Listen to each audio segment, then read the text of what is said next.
Hey you! Welcome back to Nub's lore play of Bloodborne. I decided I was going to record this entire episode with my own gold Ardeo helmet on. It's going to be the best recording we've ever done because I'm going to have to scream so that you hear everything I say. And it'll have that awesome metal reverberation that you get if you wore a goddamn helmet made out of gold on your head. This is a terrible idea. Alright, welcome back everyone to episode 11 of my lore play. I thought it would be funny to start the episode with my kettle helmet that I bought a while back on my head, just to get a sample of what the audio would sound like if you actually tried to yell at someone with a helmet like this on your head, because this is frankly one of the dumbest looking things in the entire game. I don't even know how he sees anyone with this thing on. It's quite ridiculous. So anyway, since the last episode, since I'd say episode 7, we've done quite a bit. Not all of it necessarily was critical to the main path of the game, but I think there was enough lore significance that we want to do a recap like we've done in a couple of different points during this lore play, just to get you refreshed on what we've accomplished up to this point. So we'll go ahead and do this as of the point when we defeated Rom the Vacuous and the bulwark that was obscuring or hiding the rituals that were going on was eliminated, and Yharnam has become a much darker and more disturbing place than we ever thought it was initially going to be. So let's go ahead and get the recap over with here. We returned to Erden Chapel after we had gone to Byrgenwerth and killed Rom the Vacuous to find that the inhabitants were not doing well. Adela the nun had started to enter a state of hysteria, laughing and sobbing in equal measure. The old lady had become unusually serene. We shared our woes with her, as the game told us to, and she attempted to console us by offering a sedative. We pressed her for more until she ran out, and then promised to get more, and that resulted in her leaving the safety of Erden Chapel to find some more. Ariana was very much out of sorts. She was clutching at her stomach and claiming that she felt awful. Given her chosen line of work, we would have to assume that she was blessed with child, as the note that we had seen in Byrgenwerth said that when the red moon hangs low, a womb would be blessed with child. It seems very possible that is the case. The stubborn man, well, he remained stubborn even after everything went for a turn for the worse. We went back to Yosefka's clinic, killed the celestial mob that was standing around near the doorway to the sick room, and found that it was in fact carrying one of Yosefka's blood vials. That likely confirmed that the imposter Yosefka was changing human beings into those creatures. We don't know why she was doing that just yet. The reason why we think that was in fact the actual Yosefka is that she was standing in the same spot that the real Yosefka was likely standing at the beginning of the game before she got killed, and she was carrying one of her vials. You have to assume that those vials actually contain her blood. Otherwise, we don't know what else she got it from. Maybe she was just getting donors that came to the sick room. In the back of the clinic, we found that the imposter Yosefka was on a gurney. She was on her hands and knees, and she was clutching at her head. She claimed that she felt something wriggling around inside of her, and that it felt simultaneously awful and rapturous. We killed her because, well, she had it coming after what she was doing to the people who were sent there, even though we never actually sent anyone other than the skeptical man because he was being a jerk to us. But we killed her, and we ended up getting another 1/3 of an umbilical cord. And it appears that her womb was also blessed with child. The description of the new umbilical cord noted that Provost Willem sought a cord specifically to elevate his being and thoughts to those of a great one by lining his brain with eyes.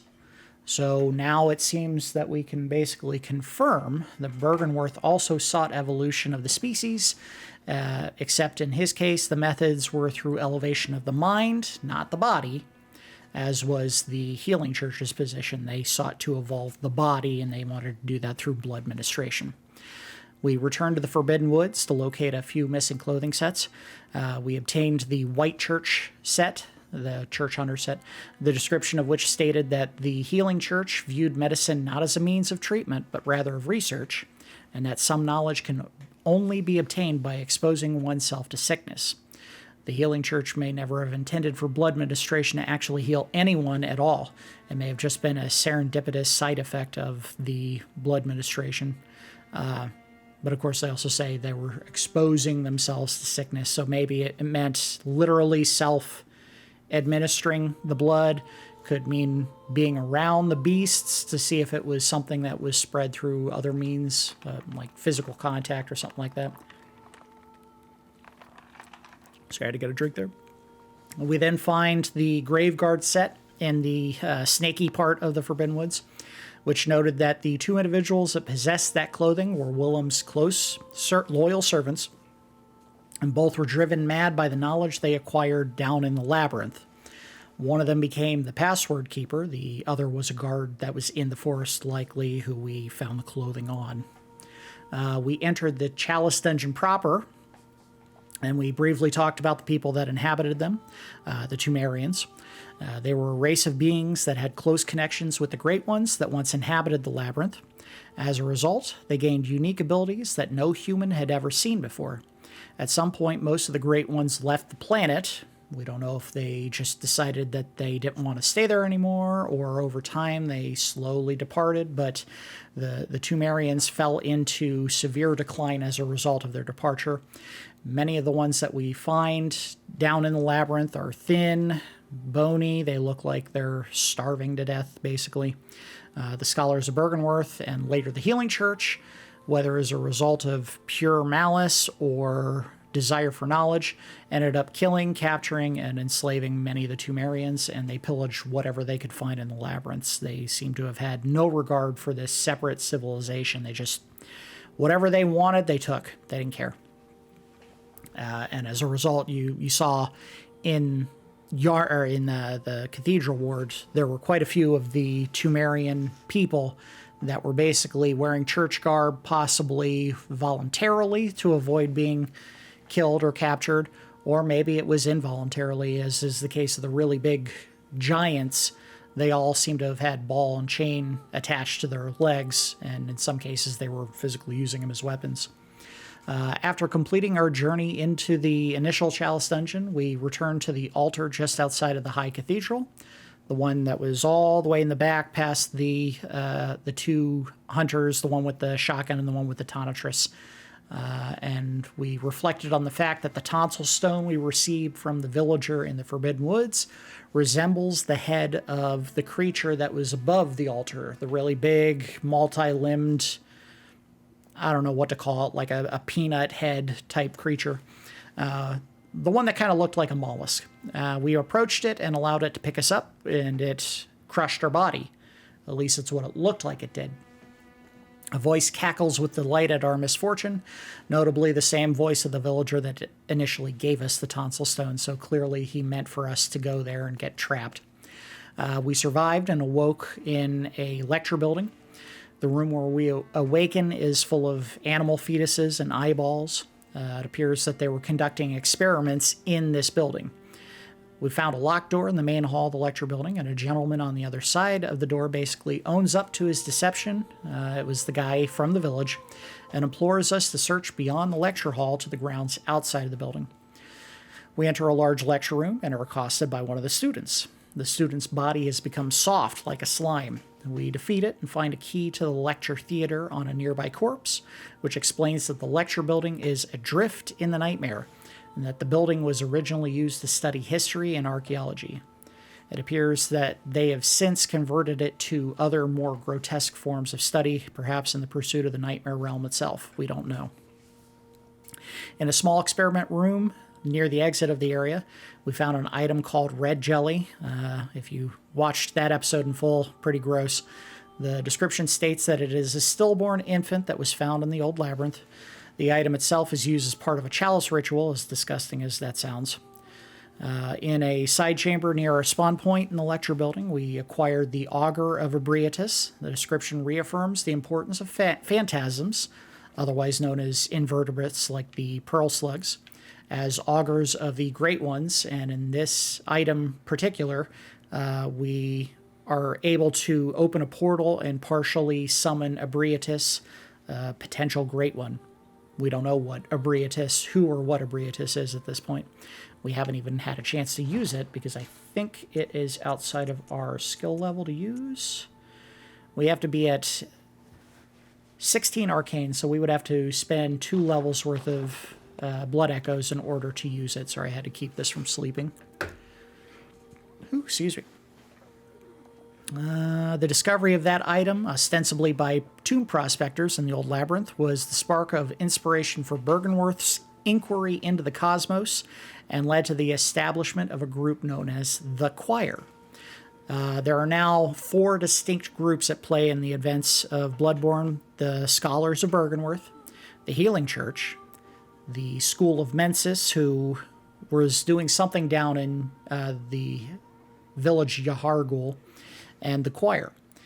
Each has their own means of seeking evolution of the species, as we will soon discover. We exit the lecture building into the Nightmare Frontier, a strange, craggy environment full of bizarre beasts. In the distance, we observe a mist-like haze, similar to the white, cloudy haze that used to line the outside of the Hunter's Dream, which now obviously is gone.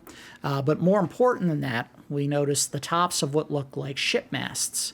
And you look in the sky here, and we see what could very well also be ship masts. We don't really know what those are. All we know for certain, let me pull up the monocle. It's in here somewhere. There it is. Use. If you look at the very top there, these beams are banded with what looks like cloth or something. And that seems like the kind of thing you would do for a ship mast to make sure that it doesn't split apart. Sorry, I lost my place. Where were we? Here we go. So the area surrounding the Hunter's Dream is full of large wooden pillars like this, and the ground below that seems to undulate. If you look down there, look at the horizon there.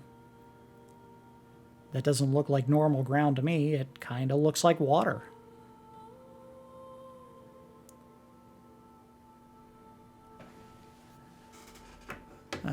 Sorry, I keep losing my place here. There is now a common thread among the dream worlds that we've encountered. This dream, the Hunter's Dream, the area that we entered to fight Rom the Vacuous, and the Nightmare Frontier all seem to share a common thread: water. So we may find out more about that in the future. While exploring the larger area, we found a spider with a pale, bald head. The head appears to be similar to the gentleman behind the locked door that was in the lecture building. If we approached the ledge near his perch, he pushed us into the lake of poison that was at the bottom of that area. We encountered a winter lantern, a singing humanoid creature with a large pulsating brain covered in eyes. When it spotted us, we started building up frenzy status really fast. The creature confirms 2 things. Number 1, Provost Willem likely developed his obsession with lining his brain with eyes from the discovery of this creature, or something similar. And the frenzy status is caused by rapid acquisition of dangerous knowledge, perhaps even knowledge forced upon us without our own active participation. In other words, the Winter Lantern may be capable of telepathy. It is, after all, a giant brain monster causing this particular frenzy. I did have a fun side note, something that I didn't say during episode, what was that, 9? I think it was episode 9. Winter lanterns are actually a flowering plant, and the seeds of which are used in Japanese Bon festivals as an offering to the as an offering to guide the souls of the deceased. More importantly, the fruit is used as a form of sedative. The Winter Lantern in this game sings what sounds an awful lot like a lullaby, and the singing is actually 2 voices, a male and a female singer, kind of like a mom and dad trying to put someone back to sleep. In the Lake of Poison, we found scores of these pale, writhing, tentacled creatures. We have no current explanation for them. However, it is important to note their appearance for future events. We will eventually see something that is very reminiscent of that creature. I gotta get a drink here. We encountered the boss of the area and finally learned the name of those large, multi-armed monsters that were clinging to the buildings around Yharnam. Amygdala. In humans, the amygdala is the region of the brain that is responsible for the processing of emotions, most notably fear. Given the appearance of the monster and its presence in, and possibly the reason for the existence of, the Nightmare Frontier, the name Amygdala seems very apt. Amygdala may be the reason for the existence of the Nightmare Frontier for two reasons specifically. Number one, the cosmic field that appears in its hand when it scoops us up could very well be a portal to the Nightmare, much like the one opened by the scholars that attacked us at Bergenworth, as well as the celestial mob creatures when all of them attack us. Basically, you see like a portal to space kind of open up and something comes shooting out. The scholars did it to summon tentacles, the celestial mob beams of energy, plus I think one attack was like a big rock, like a meteor. Number two, the spidery gentleman that almost appears to worship Amygdala seems keen on leading you into the Nightmare Frontier to face Amygdala. This may mean that Amygdala feeds on individuals that are trapped in the nightmare. Nightmares are a form of frightening dream. Perhaps Amygdala feeds not on people, but their fear. Hard to say. It's important to note that given the massive otherworldly appearance of Amygdala and the fact that it does not have pale-colored blood like the kin, this may actually be our first true encounter with a great one. I know I had vacillated on that in that episode, but I think I lean more towards it actually being a great one now than I don't. The question that may arise here is this. If this is our first encounter with a great one, what was Rom? Well, Rom bleeds a pale-colored blood, which likely makes him kin, not a true great one. So that would also explain how if humans actually made Rom, it's not a great one. I don't know if they know how to do that. Upon defeating Amygdala, we received the Ailing Loran Chalice. The description states that Loran was a tragic land that was devoured by sand, and that Loran may have also succumbed to the Scourge of the Beast. It is unknown if that was a result of similar exploration into the consumption or administration of the old blood. Don't know. That may be something that they give you more detail about when you do that particular Chalice dungeon, but ultimately, it's just important to note that the Beast's Scourge affected other areas, not just Yharnam. We returned to the Hunter's Dream from the Nightmare Frontier, and we examined an item that I had retrieved from Yosefka's clinic, the Cainhurst Summons. The description states that it is bafflingly addressed to me, and it invites us to Castle Cainhurst. It also bid us to board the stagecoach when it arrives in Hemwick Crossing. That's the area down at the bottom of the hill from the witch's abode. We returned to Hemwick Charnel Lane, and we head to the valley just below the abode. The stagecoach arrives, and it takes us to Castle Cainhurst. Upon our arrival at Castle Cainhurst, we observed that the bridge to the main gate and our only exit from the area, at least at that point, had long since collapsed, and that the horses that pulled us to that location are also long deceased. I don't know what the lore significance of that is. It could just possibly be a reference to Dark Souls. There was an area in the very first game called the Painting of Ariamis, and when you get there first, there's a rope bridge that you have to cross, and it's frozen and it's missing planks, and you can't escape by going back over that bridge because the gap is too great. The only way to leave is to get all the way to the end area, and then you have to take a plunge from the plank, I think is what they say in that one. It's been a while. Plunge down from the plank, something like that. You basically just jump off a big ledge and then you reappear back in the main game world. We entered the main courtyard of Cainhurst, and we found an array of detailed statues depicting royalty. Kings, queens, and children, almost all of them are wearing crowns. I don't know if those are specifically the royal family or whoever lived there just really loved statues of royalty. Hard to say. Shortly after entering the courtyard, we're accosted by these large humanoid tick creatures, some of them found lapping up blood from corpses. The corrupted blood that the denizens of Cainhurst consumed appears to have had a unique effect on them, distinct from the effects of blood ministration. Instead of getting turned into like werewolf-style beasts, these are seemingly more insectoid in nature. The bottom of the courtyard is infested with parasitic worms that we initially found down in the caverns below the Forbidden Woods, which could be the source of corrupted blood that Cainhurst chose to partake in. Oh, I should turn that off. How do you put that away? Stop it. Oh, don't reawaken. Just put that away. Sorry, I lost my place. Okay, so yeah, we found the parasitic worms that were similar to the ones down in the cavern below Forbidden Woods, which could be the source of the corrupted blood that Cainhurst chose to partake in, although there is no evidence to prove that at this time. It could just be a coincidence. If you dig deep enough, maybe you just start finding all these big parasitic worms. We entered the castle proper, and we found an entrance hall full of lit candles and servants frantically cleaning the grounds. They seemed to pay us no mind until we actually attacked them. While examining a servant hurriedly cleaning a statue, we get attacked from behind by a ghostly lady that was once part of the nobility. We also note that the ghost ladies all have their eyes covered, though in this case the wrapping does not appear to be bandages. I think we'll go into that in a second here, why it does not look to be bandages. We find a Reiter Palash, I don't know if I'm saying that right, in a chest on the upper balcony of the main hall. The description states that the nobles of Cainhurst were longtime imbibers of blood, and that they were familiar with the sanguine plague, and that they left the disposal of beasts to their servants, who they referred to as knights purely for the sake of appearance. It is likely that the blood ticks roaming outside in the courtyards are these so-called knights post-metamorphosis. So the correlation is pretty safe to create there between those two things.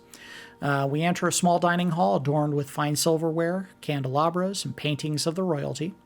A noble dress is found on a nearby chest.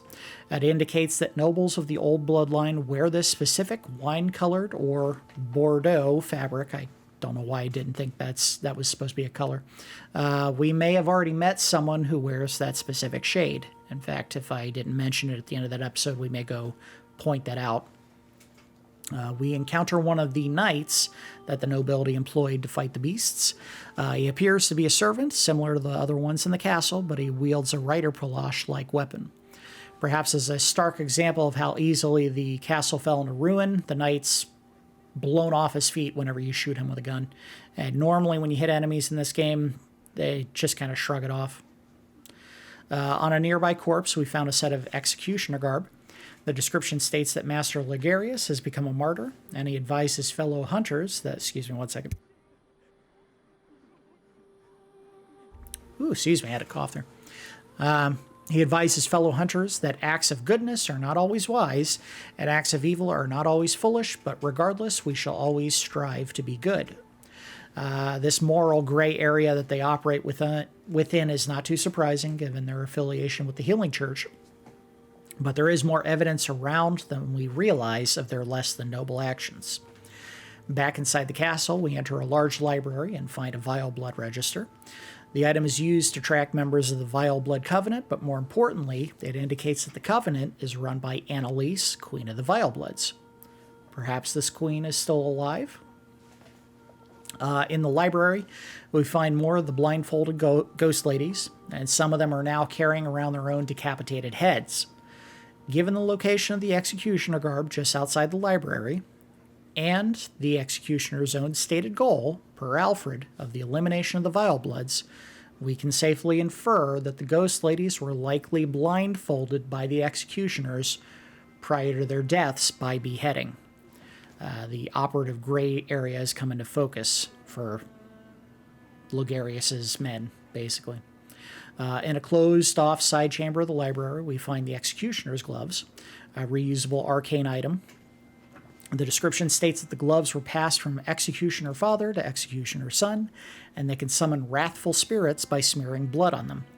The nobles of Cainhurst delighted in the act of summoning these spirits, which seems oddly self-deprecating, but an executioner need not be a executioner, quotes, capital letter E. It may just be someone who actually executed prisoners, not necessarily someone from the Healing Church. But anyway, also within that side chamber is a set of knight's garb, the description of which states that the people of Cainhurst take pride in the blood-stained corpses of their beastly victims and believe they stand as examples of decadent art. The executioners may not have been a force of infallible good, but the people of Cainhurst are proving themselves to be pretty much irredeemable, given that their obsession with blood is borderline sexual in nature. We make our way onto the roof of the castle and find a knight's wig, which has a plume designed to resemble silver hair. We also found an ornamental hair pick earlier in the game, if you recall, that contains strands of silver hair, and the doll that we gave it to in the Hunter's Dream also has silver hair.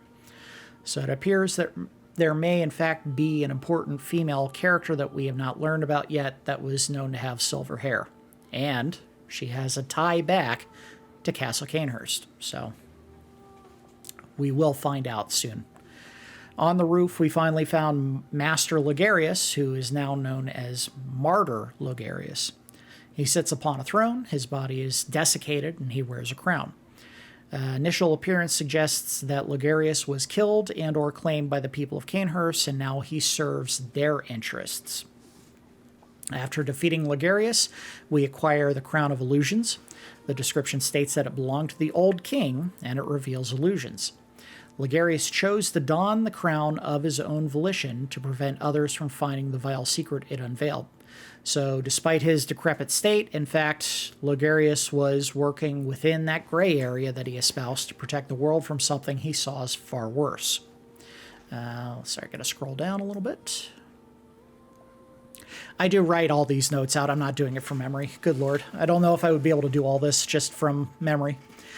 We don the crown ourselves, and it reveals a large section of the castle that was previously obscured from view. The entrance hall is lined by armored statues, and it's heavily gilded. At the top of the stairs, we enter a throne room for Queen Annalise.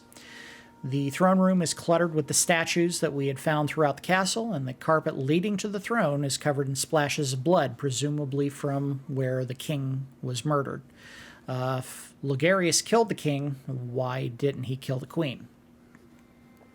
Queen Annalise is found wearing an iron mask, similar to the story from French history. I always thought it was just from the Three Musketeers, but it turns out there actually was a notable prisoner during the 16 or 1700s that actually had to wear a mask basically for the entirety of his imprisonment. He did at some point actually start serving as a valet for the royal family. Don't know what that was about, but anyway, that's likely a reference. In conversation with the queen, she reveals that she is a prisoner behind this wretched mask. So it does appear that Logarius helped clear out Castle Cainhurst, sent his executioners away, and sealed the queen's face behind the mask himself to prevent her from afflicting anyone else with her vile blood corruption. May also be an issue of vanity, that she feels her appearance is no longer fitting for royalty and chooses to hide it behind a mask, although that seems far less likely. We kneel before Annalise, who offers to admit us into the Vile Blood Covenant. We declined because we're already devoted to the League of Confederates, but that is how you join the Vile Bloods. On a nearby table sits an unopened summons. It is an invitation to Castle Cainhurst, similar to our own. However, this one lacks an addressee. We return to Untitled Chapel, and we find that the old lady has finally returned from her hunt for sedatives. I know I had said in a previous episode that she was going to not make it back, but it turns out she does make it at least once out to get extras. She hands those extras over to us. We press her for more because I'm a jerk, and it causes her to go back out and search for more of them. We tracked down Alfred, and we notified him that we had found a summons that he can use to enter Cainhurst. He happily accepts it, and then he starts to revel in the coming vengeance he's about to reap on the residents of the castle. It gets dark very quickly from there. We received the Wheel Hunter badge from Alfred for giving him the summons. Its description states that the executioners were a secretive enclave of mystical beliefs and heady fanaticism, and that the wheel symbolizes righteous destiny. After using a bold hunter's mark to return back to the lantern in Untitled Chapel, we found that the old lady had departed again in search of sedatives. Unfortunately, we also looked outside of the chapel, and we found her body just outside in the courtyard below the what we're now going to call lesser Amygdala. It is possible that she searched corpse in the area, and the lesser Amygdala grabbed and killed her. We returned to the throne room in Castle Cainhurst, and we found that Alfred had exacted his revenge on the queen. He smashed her body into a bloody pulp. It was pretty gruesome looking. He snarls and rants at us, taking grim satisfaction in his actions. Strangely, the pink goo left behind is found pulsating, which seems to still be alive? Question mark.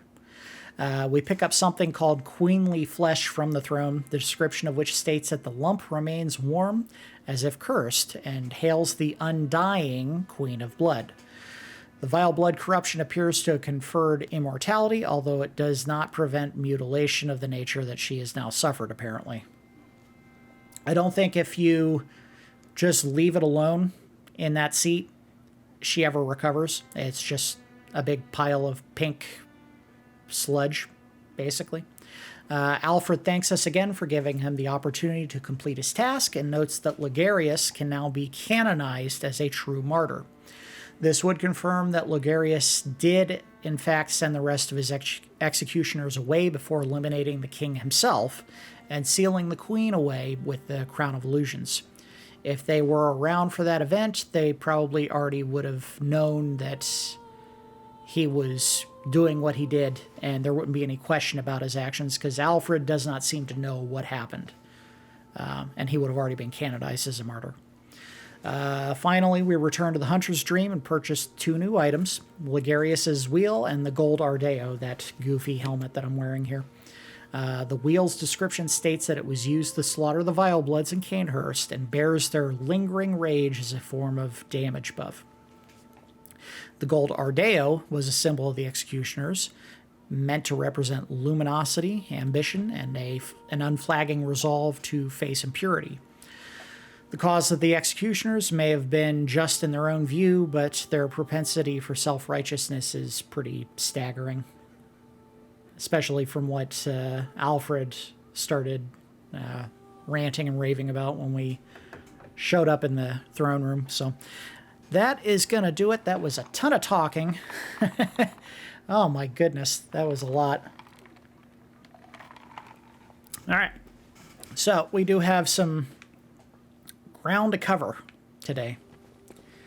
One of the things that we ended up skipping right after we finished off Rom the Vacuous was there was a door that we opened that led into Yahar Ghoul, but it led in from above, and normally when we get to that area we actually approach from down in the jail, so kind of below.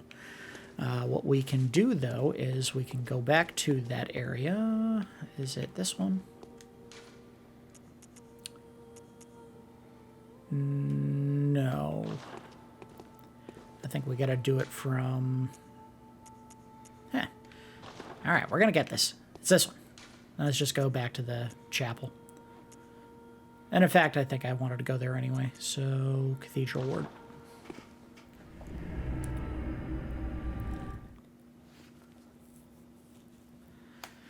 And I think in the previous episode I had promised that I was going to put on the dress, because we never actually did.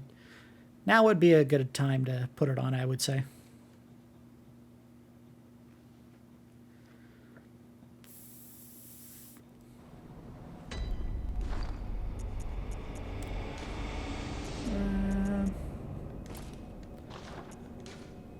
Where's that dress? There it is. Bing. So, I had mentioned that there was someone that we might have been running into that had a similar dress, and guess who it is? Would you look at that?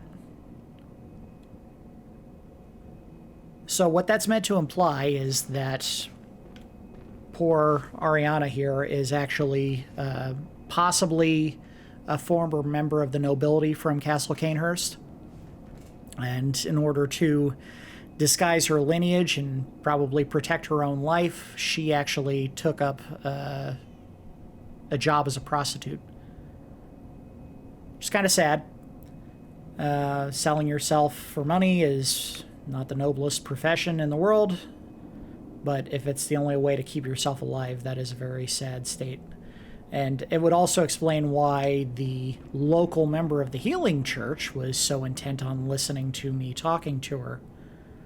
It may not have been pure jealousy. It may have been her knowledge that this woman was in fact a member of the Cainhurst family line. Hard to say for certain. All we know is if she has this dress on, likely the only way she got it was from being a member of the family. Anyway, let's get moving. Yahar. I'll be honest, it's been a while since I played. I do record episodes sometimes in bunches, and that means that I might be a tad rusty from the time that I played it last. Ouch!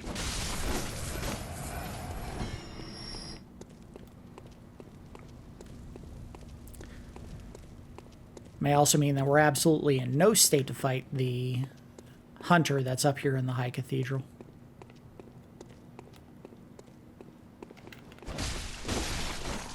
Get out of here. You got nothing. Yep, I see you too. See you. What up, big boy? And it looks like Eileen is still alive. That's good. My prey lies in wait this way. Turn back. This is my score to settle. I want to comply, but you're not going to make it. And the reality is, I'm probably not going to make it. Certainly not wearing this crap. Pretty dress, very little utility. Let's put on... You know what? If we're going to do it, we're going to do it fashionable. I want to look like a member of the Cainhurst family. Or at least one of their knights. Knight gloves. And where are the knight boots? Right there. There we go. Now we're looking the part.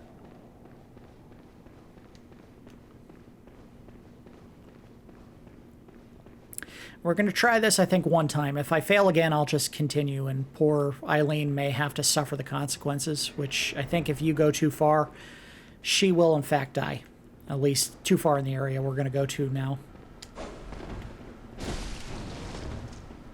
Play this cautious. Oh, okay.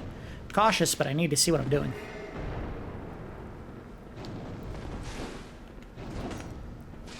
Come on.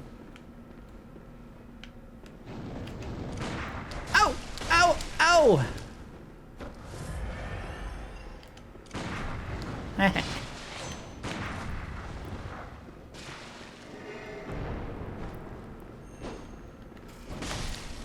We'll just do single bites. I think that's the best way to do this.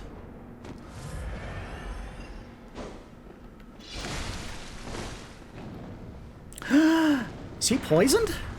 Oh, no, I know what happened.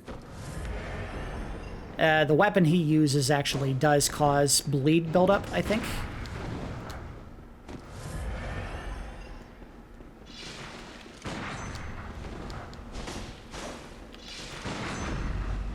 I'll take advantage of that, thank you.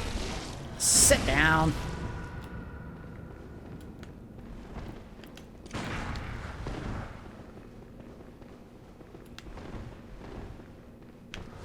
Ah, I knew he was going to do that eventually.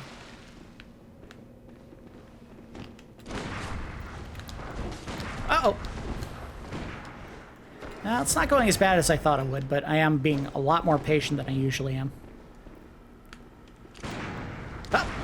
Oh, come on. Got him. I'm going to run out of bullets at this rate, though.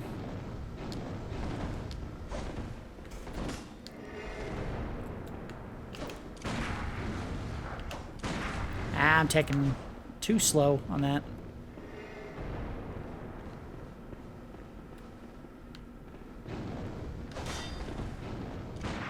Oh, almost. Come on. Ah, we shot at the same time. He's definitely a blood tinge build, which is why those bullets are doing way more damage. Part of the reasoning behind that also is that his sword, the attack that he does where he's causing himself harm to buff the weapon, that is a blood tinge weapon. It benefits from you doing that. Oh! Oh, no! Whoa.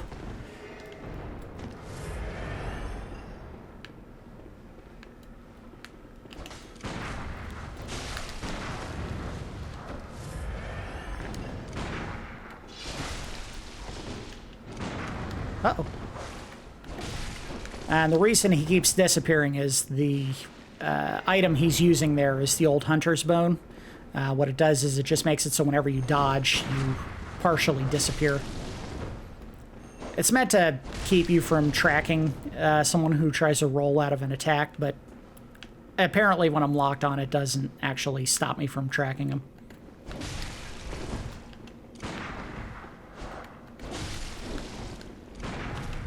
Oh, damn. Oh, shit, I'm done. That was going better than I thought it would. I might actually be able to beat this guy. I just need to be very patient. I said guy, but I don't know if it's actually a guy or not.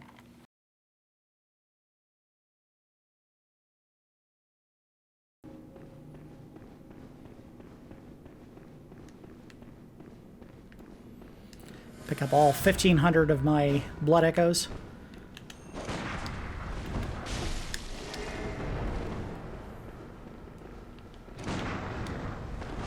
Oh, no, you don't.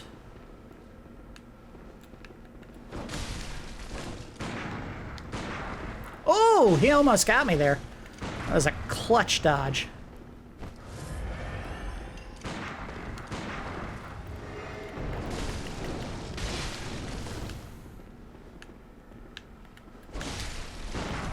Damn.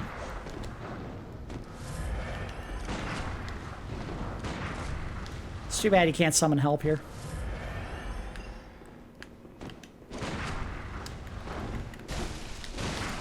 Ooh, I should have been hit by that.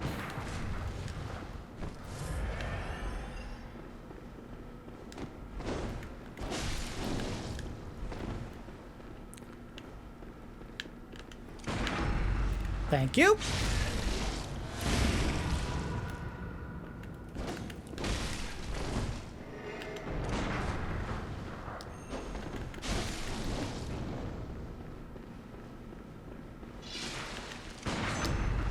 Oh, look at this.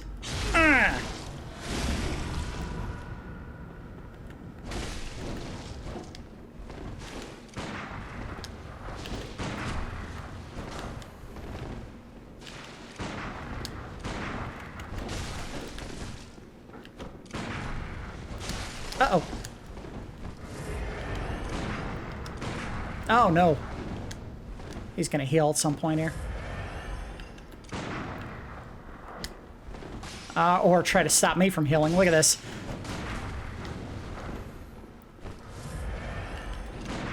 Ha ha, I got you. Ah, shit. There's his health. Ow!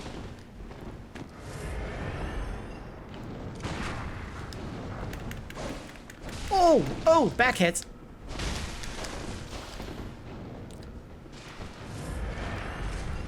Alright, I am out of bullets, and he's starting to get more aggressive.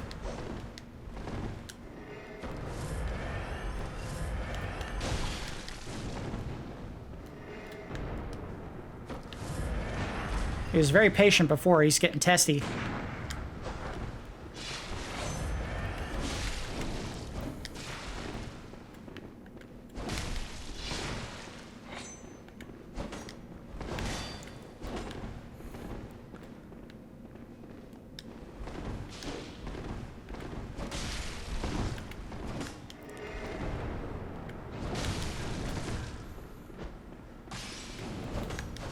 Oh!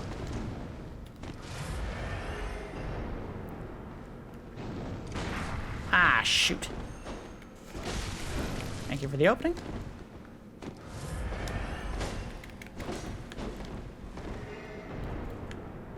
Let's change things up a bit, shall we?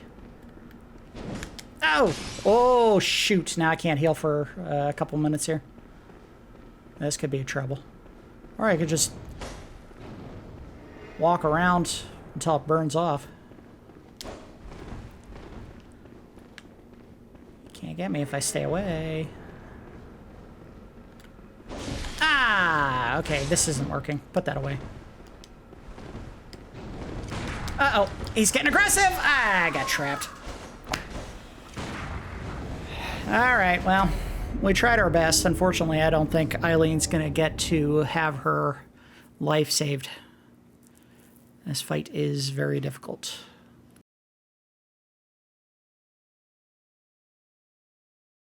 We're here to explore Yahar Ghoul now that the bulwark has been eliminated.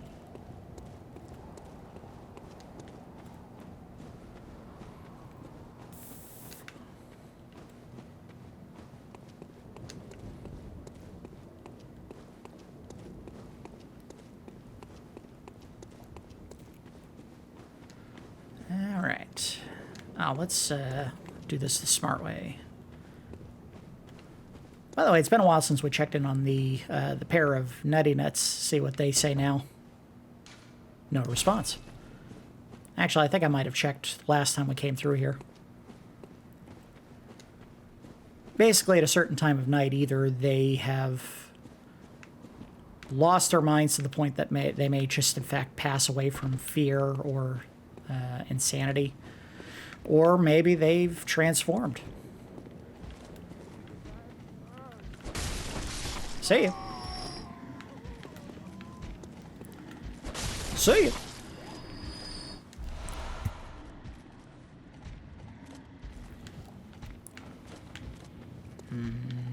Yoink. Guy's like, take me with you. He tried to headbutt me. Ouch! Come on, get your revenge! You want some too? I didn't get it that time, but that's alright. I got all my health back. We hadn't really screwed around with it. I believe there are runes that you can put in that will let you get more experience by doing a visceral attack to kill someone.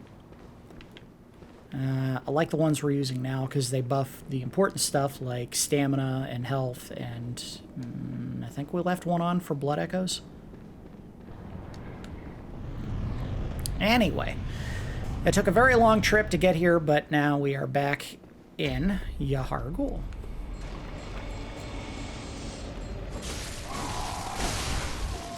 As you can see, the villagers are doing some weird stuff. Now they're just appearing out of thin air, and they're a lot tougher than they used to be. Oh, and now we get to see all these Amygdala statues that were not in clear view earlier in the game. So clearly someone venerated those things, and there's one of them now. And there in the distance is two of them now.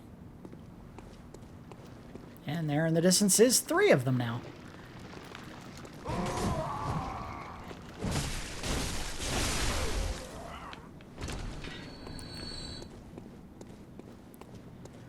So one of the nasty tricks that we're going to encounter in this area is that the bell-ringing woman, the ladies that were summoning other players of the game into the Nightmare Frontier, which we lucked out and did not encounter, they will summon villagers until we get rid of them.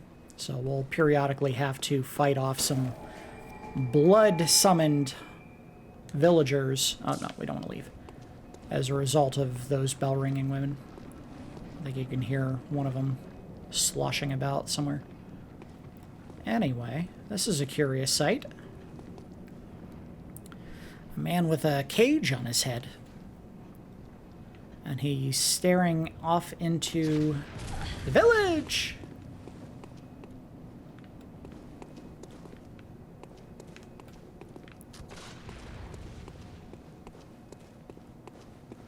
I don't think there's anything there. Nope.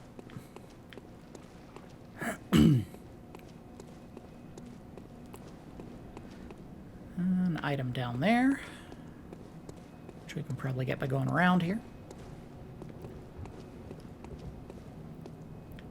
Hey! No free shots, buddy. Yeah, that's what we were looking for, some bloodstone chunks. I have no idea how many we got.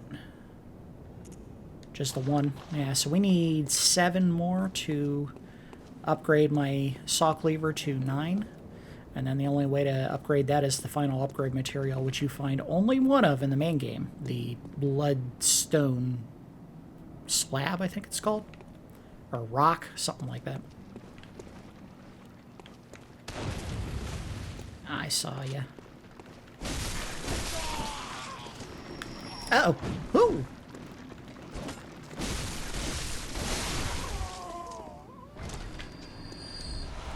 Thank you for the blood. Always appreciate it. Iron Yahar Ghoul Helm. Before we look at that, I like the shadow being cast by the Amygdala right there. You had to know that was placed very specifically for that reason. Let's take a look at it. The Iron Yahar Ghoul Helm. Iron helmet worn by hunters of the unseen village. Removing the hood reveals something reminiscent of a warrior of a previous age. This headwear is made of metal, a rarity for hunter garb, and has high defense but only against physical attacks. Well, it's certainly less ridiculous than the one we're wearing right now, so I'm going to put it on. Oh! So, guess what got resummoned while we were talking? And his buddy.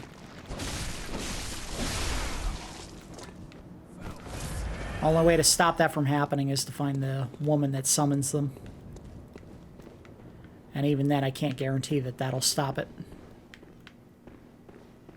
Nothing in here, just a lever that we won't be able to do anything with. This is supposed to be a shortcut. Yeah, that's fine.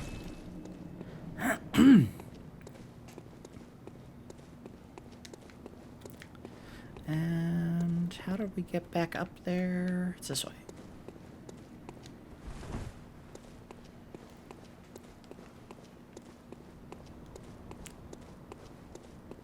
Tell you what, that actually does kind of fit the outfit. Kind of. Not really. More so than a giant golden pyramid.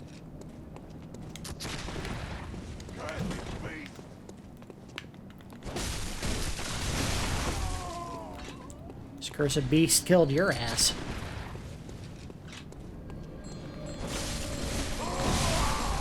So you can hear the woman summoning someone down there. Uh-oh. Oh, not good. Not good.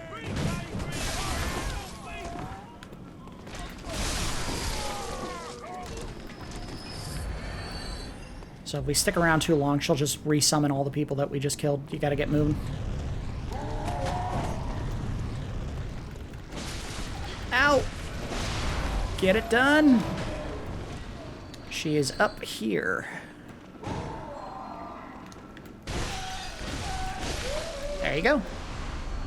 Bye-bye. You can go away now. Oh, never mind. I thought they actually despawn, but I guess you have to kill them and then they'll be gone for good. Yoink. Which means the ones out on the steps are probably still there as well. Hello.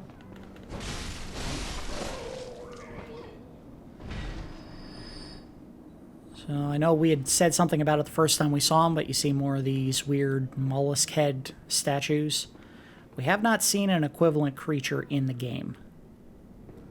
And I don't know if we ever do.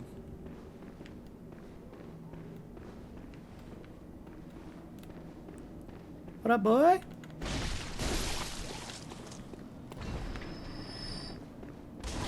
Aw, come on.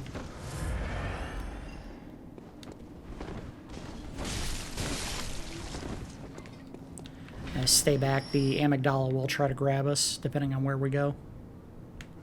Unfortunately, I don't know if there's a way to hurt that creature.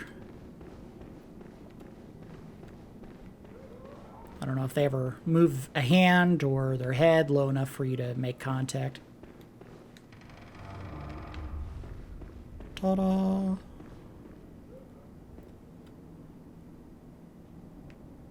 So we're going to start seeing a lot more skeletons in this area that all seem to have died doing some specific pose, which would lead you to believe they did not die slowly.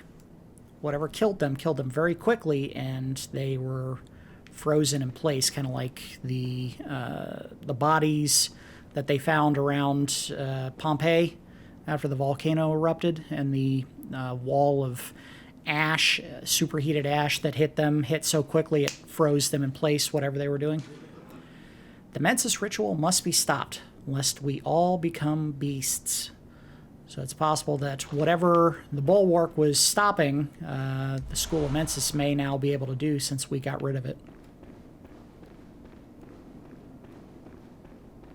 And in fact, this may be evidence of that. We may find out soon. We got a door here. Sorry, always on the lookout for traps. People love springing traps on you in this game.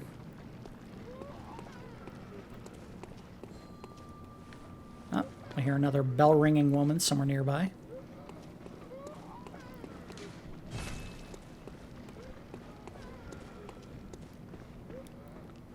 There she is. Uh-oh. See if we can get to her quickly.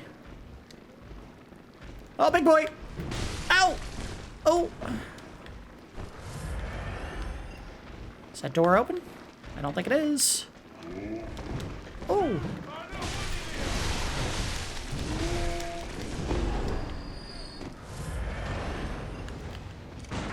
Ow! Bad timing.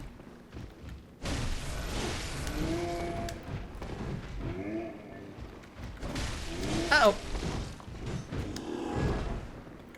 Ah, I thought he was done. Ow.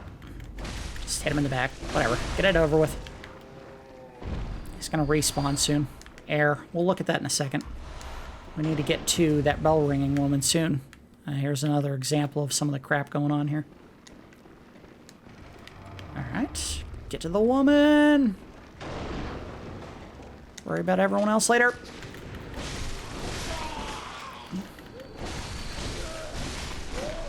Alright. Now we can take on the remainder people. Come on. Shield ain't gonna help you, buddy. It took a lot more damage now. Alright. Still looking. Always on the lookout. Here's a shortcut.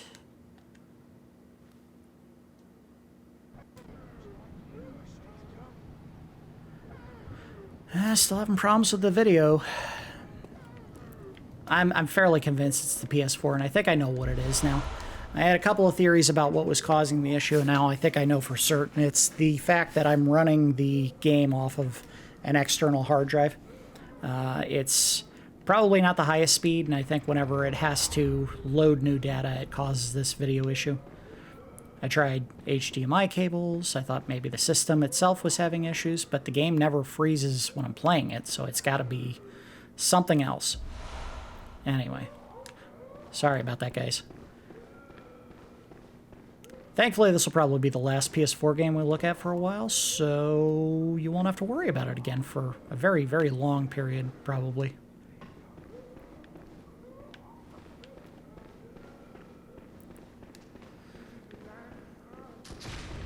want to make sure we didn't miss anything else. Are we safe to look at an item? I think we are. Alright, so let's look at that air rune, which I don't think is new. I think we already had an air rune. We sure did. Right there. And it doesn't say anything new, so no big deal. Just keep right on trucking.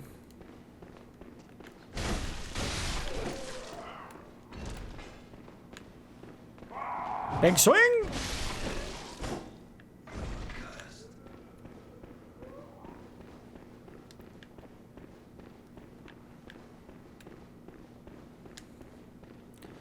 Alright, and was there anything up here we missed? No, I don't think so. No notes, just a couple of dead bodies. Moving on. I think it's also important to note that it is very likely, although I don't know if we see anything conclusive to prove this, that Yahar Ghoul was very likely just a normal village that was part of Yharnam, and when the School of Mensis decided to start conducting rituals, they may have forced everyone else out of the town, and if they remained, they may have been kidnapped and made part of the rituals that they were conducting. Hard to say, but you see a lot of fineries that are seemingly covered up, covered in dust, laying in ruin. It's hard to say.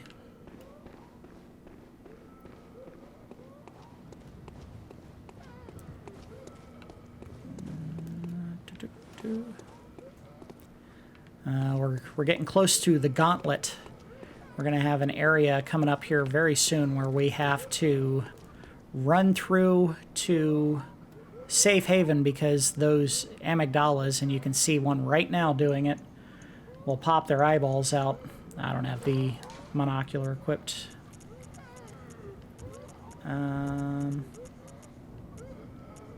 Monocular, use. You see the eyes sticking out?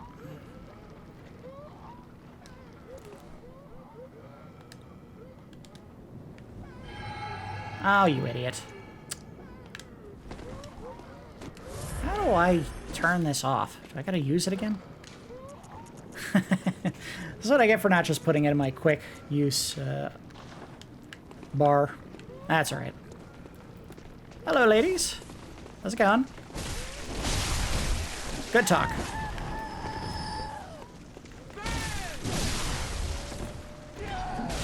Ow! Double owie. Give me that blood back. You didn't earn that. Oh, shit. Didn't mean to do that. There we go. Whoa!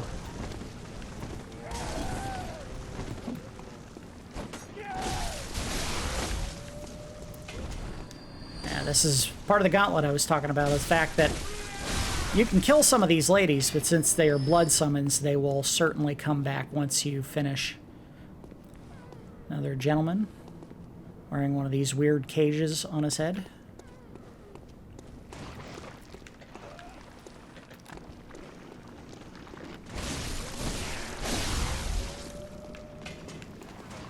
Whoa! Okay.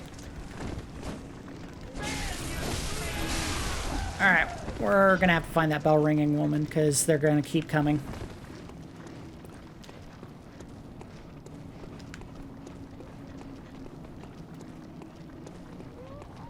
And I don't know where she is. Probably this way. I don't know how far we have to go before they stop running to chase after us. Uh-oh. We got a big boy. See if we can get it. Nope! I was gonna say, see if we can get a sneak attack on him before he wakes up, and then he woke up. Oh! No, you jerk! Oh! Double trouble! Get him out of here. I think the only way inside that cage is to drop in. And that would require us to go up from where we're at now. And in fact, I think I may have taken a wrong path. It's alright. Hey, let him stay there. Give me a chance to open this chest. Sucker. A tiny tonitrus. That is a usable item. Like one of the arcane items. I think what it does is it shoots sparks down into the ground in front of us, if I'm not mistaken.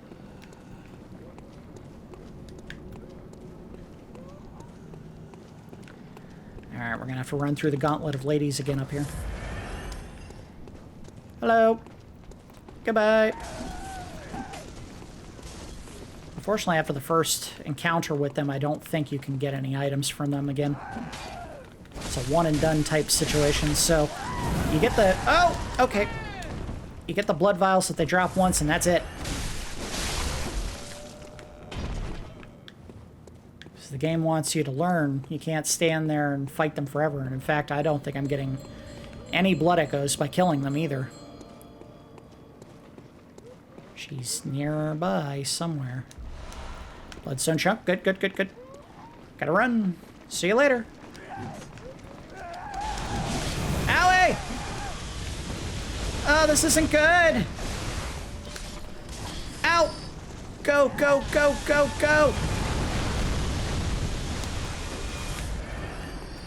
The Amygdala does not care about what the rituals are going on. Just wants to kill. An abnormality! Get it before he leaves! He's tough. Give me a chunk. 2 chunks. Nice. So we're seeing more of these weird statues. I think in the original trip down to Yahar Ghoul, we saw some of these and they were all wrapped. Like someone was trying to hide them, and now we're seeing them completely uncovered. Another individual wearing the cage on his head. Still no explanation for that, but I am certain we will find one soon. And we hear a bell-ringing woman, but we don't see her yet. Let's not worry about that. Let's see if there was anything back here, because we kind of bull-rushed past something important, which is a hunter lantern. We want that. Is it lit? It was not lit.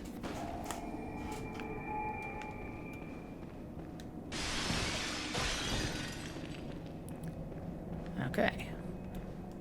And if you didn't recognize it before, we're now in the chapel that was right above the jail. And we see that big statue, which we now know to be one of the Amygdalae. Amygdalas, whatever you want to call them. Alright. Moving on.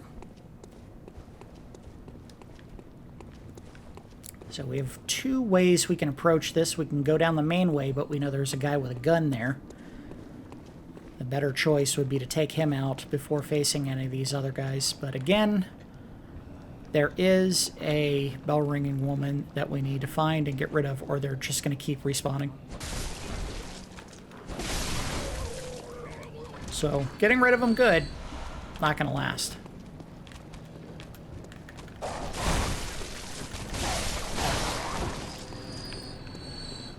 So, find that woman and get her. Quick.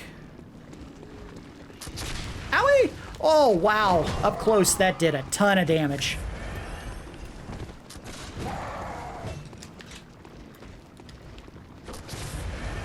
I don't know where you are!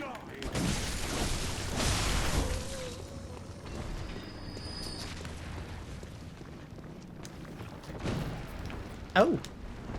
Tried to impale me. Alright, we're back in the main building.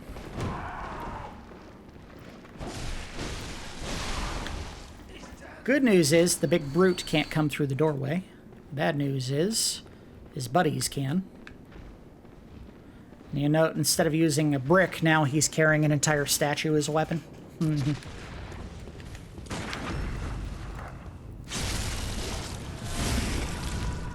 Ouch. Come on, seriously, guy. Should have learned your lesson the first time. Pulled out a good chunk of his tum-tum, but not enough.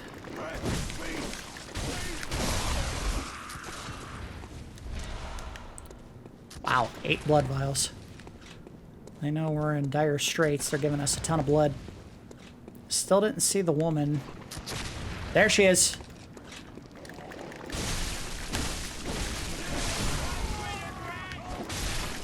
Alright, let's get rid of her. I cannot guarantee that killing these bell-ringing women is the same as killing the ones that you see in the Nightmare Frontier, where you kill them once and they're gone forever. That may not be the case here. You can kill them once, but then they respawn if you enter the area again. Which would suck. You don't want to have to deal with them every time you come through the area, but that may be the case. Anyway.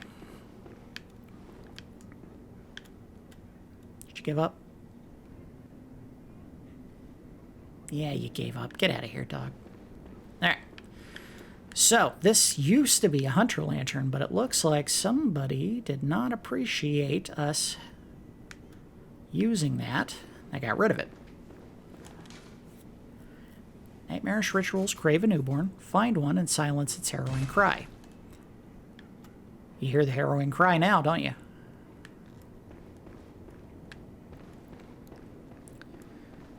I have a shortcut here that leads out into the main street, where we're going to find some very spooky stuff.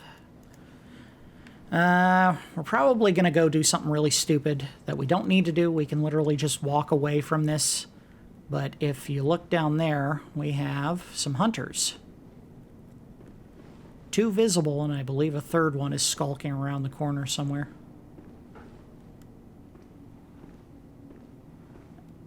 And if you get the attention of one of them, I think all of them actually come for you. But we'll find out by nailing him with a pebble.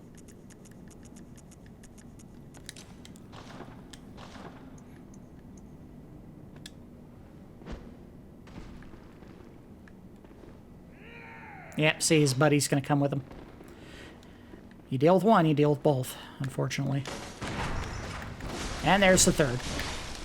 Yeah, I knew there was another one there, just didn't know where.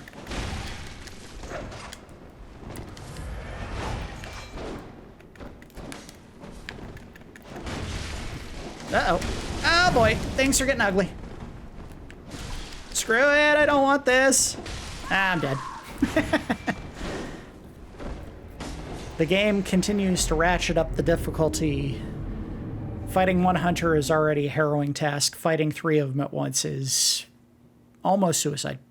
It turns out that one you can actually trick. The one that came out of nowhere, you can actually go into the stairwell and attack him, I believe, from behind. I guess the only way to find out is to give it a shot.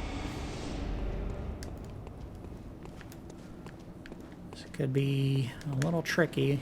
Let's see if the bell-ringing woman is back. She is. There she is, right there. So that answers my question I had before. Yes, you do have to kill her again to get rid of her. Or you can just do what I'm going to do and run right on past. Forget it. Not worth it. Anyone wants to follow? I'll be in here.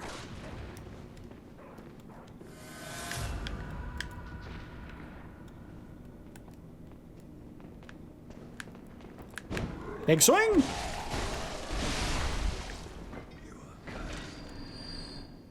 I am cursed. Okay. So let's see if we can't get the drop on this guy downstairs. It'll make it a fairer fight if we just cut it down to 2 on 1. He's actually down that way. But we're going to go this way. See if we can't sneak up on him and give him a nice little tap in the back.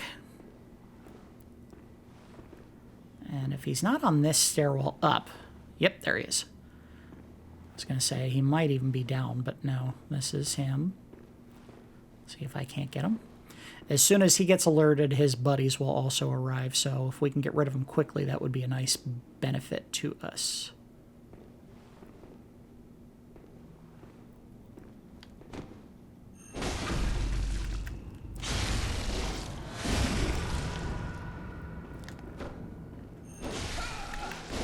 couldn't chain it. That would have been nice, but we'll have to count on that. Doing good right now. Ah, there is his buddy. All right, 1 down, 2 to go.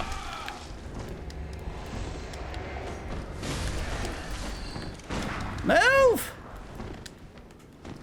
This is not a good spot.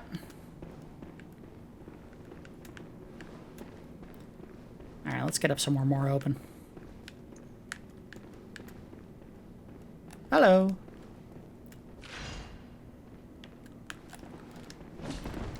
Ah. He did some squiggles.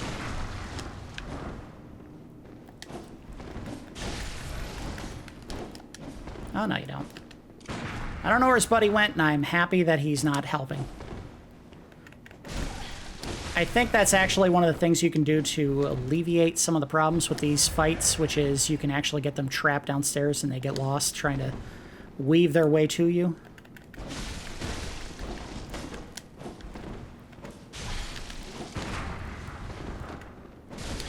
Damn it.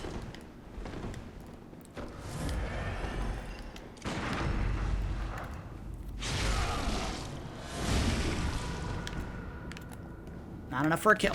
That's all right. We'll get him. Yeah, keep dodging this, jerk.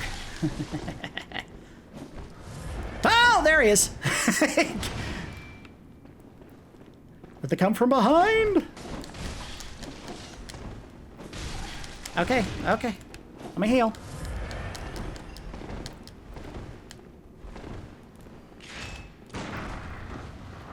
Big swing.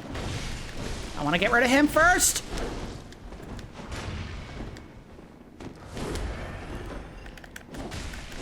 Got him. All right, now this is a much more doable fight here.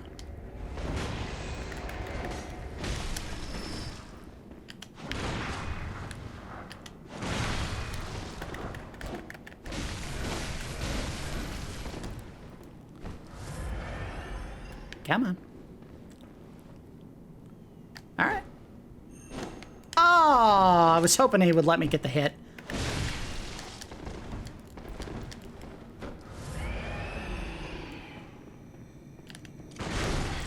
Why are these not stunning him?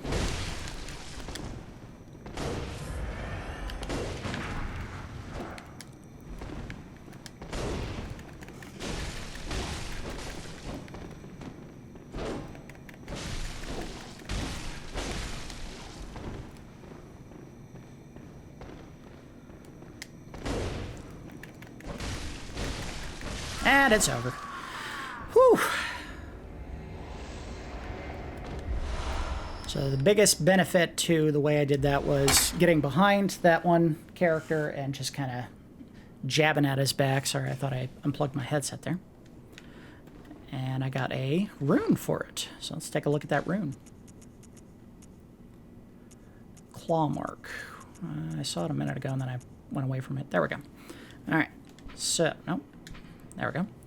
Claw mark, a Kareth rune that transcribes inhuman sounds. The claw mark is an impulse to seek the warmth of blood like a beast. It strengthens visceral attacks, one of the darker hunter techniques. Although the difference is subtle, runesmith Kareth described the beast as a horrific and unwelcome instinct deep within the hearts of men, while claw mark is an alluring invitation to accept this very nature. So they're trying to point out the fact that, I guess, violence is an expression of the beasthood that exists within all men, kind of, sort of. And I think the guy that we killed down here might also have dropped something and we just kind of rolled away to get to a clearer spot to fight another madman's knowledge. Okay. So we had already talked about the fact that some rituals might have been going on here that we weren't privy to. Let's see if we can go look at some of those rituals. I would also point out that when we initially came to Yahar Ghoul, we could hear chanting in the background. We don't hear any chanting anymore.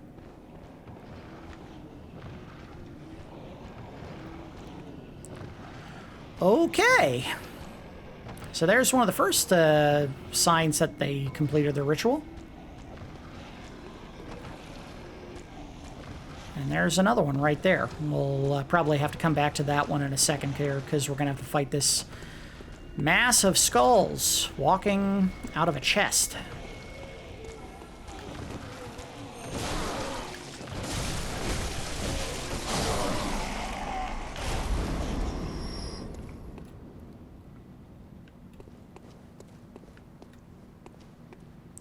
Don't think there's anything else down here. Except for this door that was not open before and now is. And we see something very disturbing on the other side of this doorway. Look at the walls here.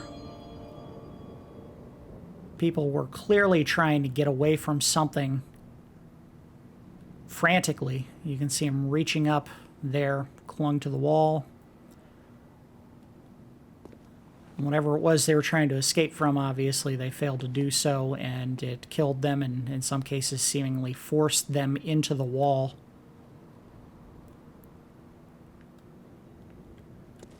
This may in fact be one of the rituals that they were conducting, and I don't think there's any guesswork involved there. That was a ritual that they were caught in. I don't think there's anything here. And we can go back this way, but I believe the glut of what we need to do is actually back that way. But we'll go back here and explore some of the other stuff that has been going on in Yahar Ghoul.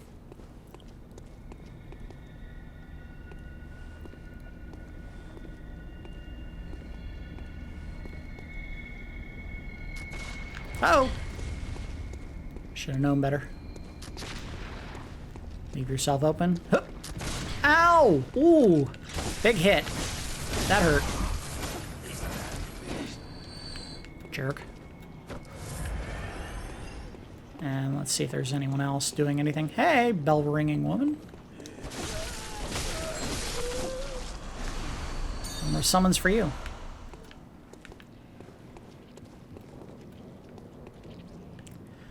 So the last time we saw this carriage, it was definitely not moving. It appears the kidnappers of Yahar Ghoul have picked up another victim.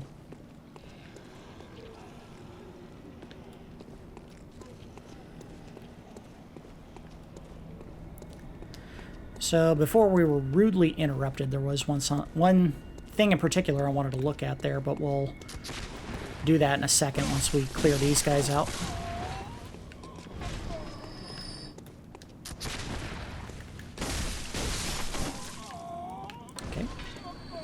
I think they were tied to that bell-ringing woman around the corner here, so they shouldn't come back. Shouldn't. Might. And anyway, so what we are looking at here, if you recall, when we were initially looking at the ritual materials, let's read this one.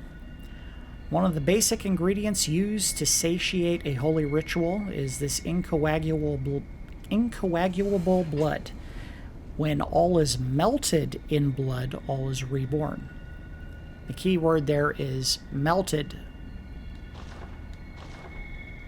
This is very likely a sign, although there may not be any more conclusive evidence, that one of the rituals that the School of Mensis was conducting here is they were taking living beings, setting them in a pool of blood, and lighting the whole thing on fire, or boiling it. Pretty gruesome stuff. And since you can see the being's body is on fire here, it is very likely that it was either or, boiling or burning. And I know there is a shortcut back here somewhere. I don't know if we can activate it. It might not be this way. It might be another way. This is just the door that goes back into the main chapel here. Our main jail hall. I'm not sure what to call that. Hippogian jail?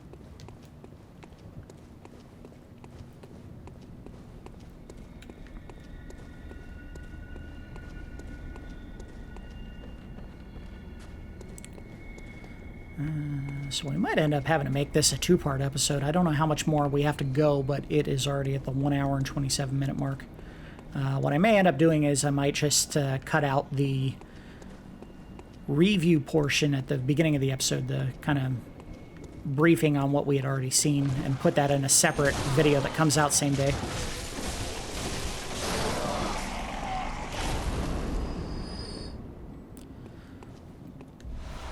Nice. And it looks like whatever those things were, like corpses stuffed in a box that exploded out, they ended up attacking and killing this snatcher based on the location. And that is one of those guys that has the sack over its shoulder.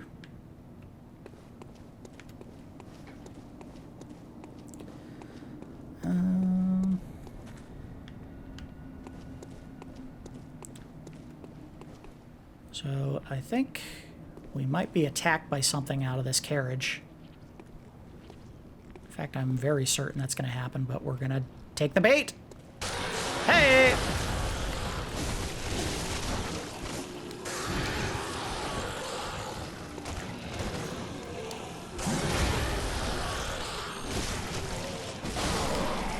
Whew. Dicey. I do not know what happens if you get grabbed, but I'm sure it's bad. Why did you just point? Tell me. I did not do any gesture controls to try to make him do anything. He just apparently decided on his own. Oh, hey, what's up?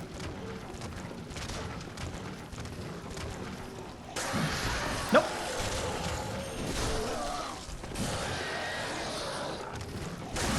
Uh-oh. Ow! Oh, I'm taking big hits here. I need to heal.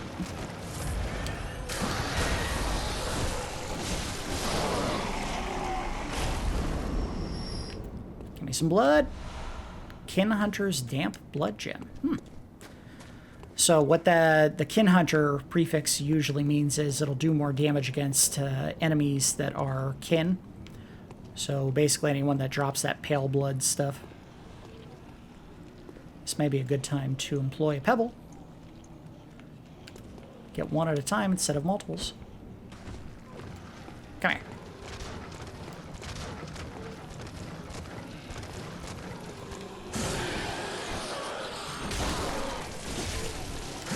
Ouch! Oh, they hit hard.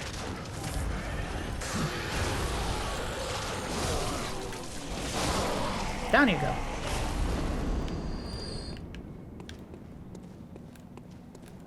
I think I see another one behind him.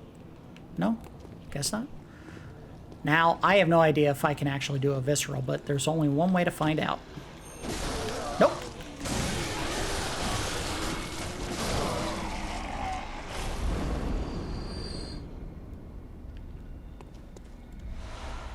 Now a Beast Hunter's Damp Gem. So now we have a little bit of A, a little bit of B.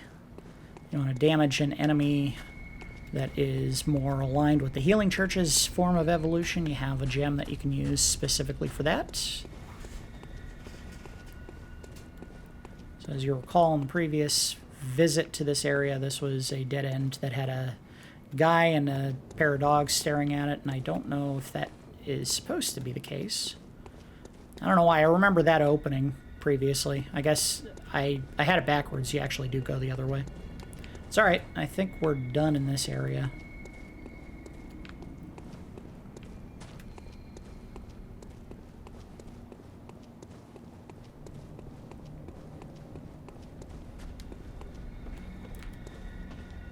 Get it moving. So we had talked about the importance of this note when we first found it, and it's going to be more important now. Let's take a look. Behold, a pale blood sky. Well, it is certainly blood-like.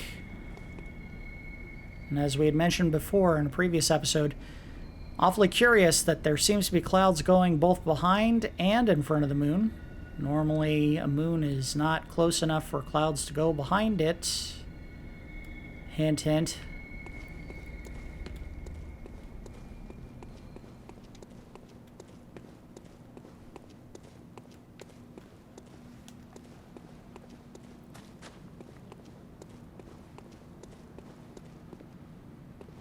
I dare say we're going to get shot by that gentleman on the balcony.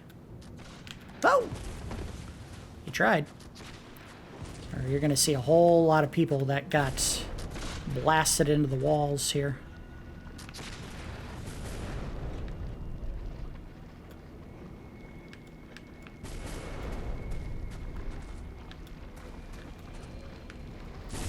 Ow! I don't know what just shot me.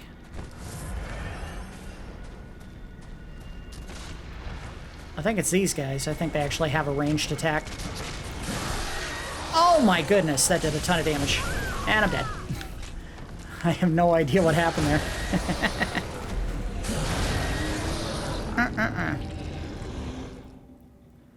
So there may have been a little bit of a difficulty spike since the last game.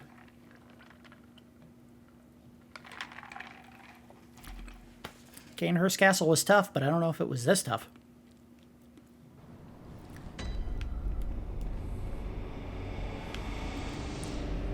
Alright, so in theory, we shouldn't have to fight the hunters again. It may not be a bad idea to take him out.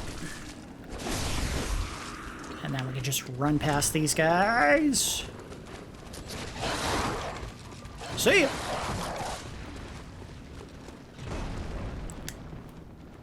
I could tussle with him, but I don't know if it's worth the effort. I'll take him out, because he may chase a long way. Uh-oh. Oh, come on.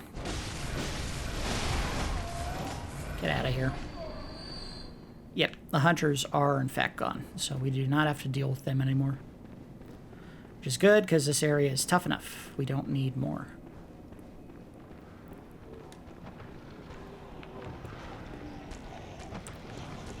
And I don't know if there's a way to drop down from over here.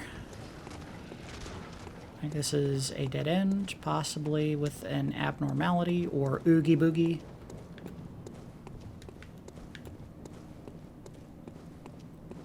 Or just a dead end. Well, wait a minute. I wonder if this is an area I just missed the first time I came through the area. Certainly possible. Yeah, if I'm picking up twin bloodstone shards, this is definitely an area I missed when I came through the first time. Frenzy Cold Blood. A shortcut to what the hell? That kind of looks like a beast, but not any beast we've seen before.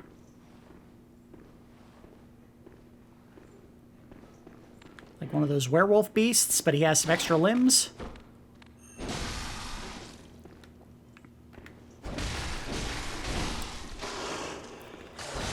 Ouch! Uh-oh. Come on. Sit down. So, in addition to all the other really weird stuff that we have seen, now apparently the beasts are merging with other bodies, or just parts of bodies. Look at that, he's got a fist coming out of his ass. Looks like, oh no, that's a foot. Well, either way, that's still weird. I don't know if this is an area we had come to before or not. Gotta poke around a little bit, see if I can figure it out. Oh. There's another dead snatcher. Bloodstone chunks. Oh, you know what? This is the path to Dark Beast Parl. Yeah, so we don't want to drop down here or we can't come back this way. But hey, nice to get an item that we wouldn't have found otherwise. Now, what that beast that we just saw in here may represent is, in fact, the regular people that we found just kind of sitting around on the ground in here the first time we came through. The ones that were seemingly sleeping on the ground. What may have happened is, as a result of whatever ritual the School of Mensis is conducting, it may have forcibly merged the bodies of the people that were down here into one. which is pretty intense and disgusting. This is the path that leads back up. I don't know if there's anything else in here we might get. We definitely did not go all the way back down to where you wake up in the jail cell, but who knows, maybe there's something here. In fact, there is. Now there's another one of these guys. Oh. Try to be sneaky. Ow! Tum-tum rip! Ah!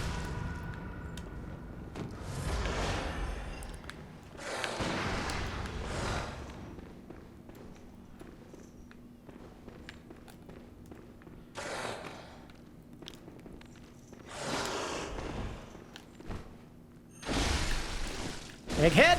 Come on, get him. Blood vials? No. I want blood vials.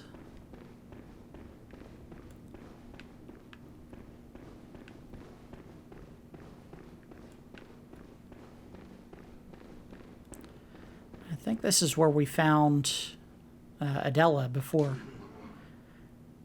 Madmen toil surreptitiously in rituals to beckon the moon, uncover their secrets. I think we have done a pretty good job of that thus far. Oh, look at that. Another dead snatcher. So it does pay off to come back down here, I guess. And I think I see another merged beast somewhere down here. Or I thought I did. Maybe not. No, that's right. This is where you found the... where you found Adela the Nun. She was hiding in the corner here. If she had still been down here up to this point, oh, I don't think she would have liked what she was seeing. We might have enough bloodstone chunks now. Look at that. We could upgrade our weapon to the 9th level.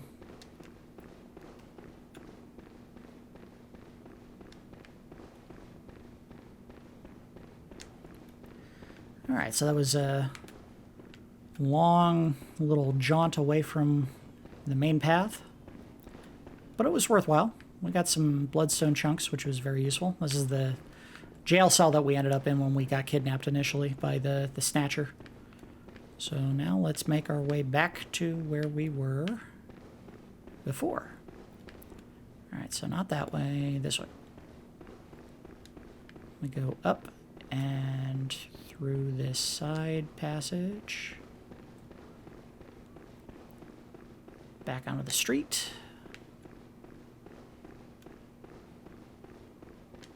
Or was it? No, it wasn't this way. It was a door back here.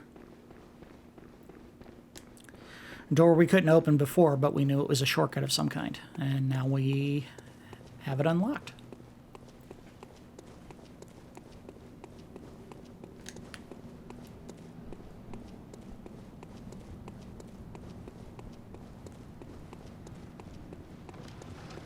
And you can see some of those weird statues are still covered. But we got a good look at the uncovered version of that statue up above earlier. And if you didn't notice before, there's a striking resemblance to this thing.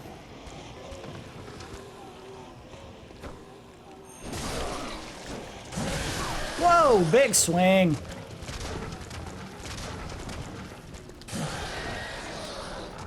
Blood up.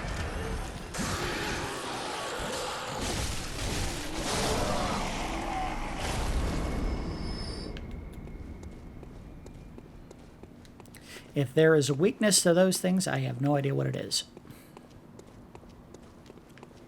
I think my current weapon may suffice. Alright. Well, let's see if we can't do this without getting rocked. Bell ringing woman, it sounds like she's back up here somewhere.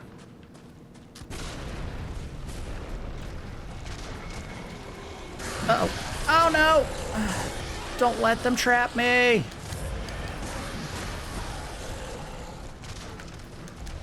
Frenzy cold blood.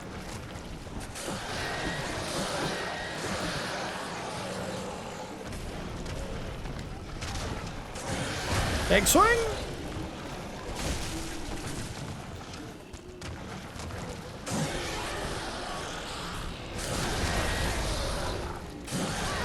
Uh-oh.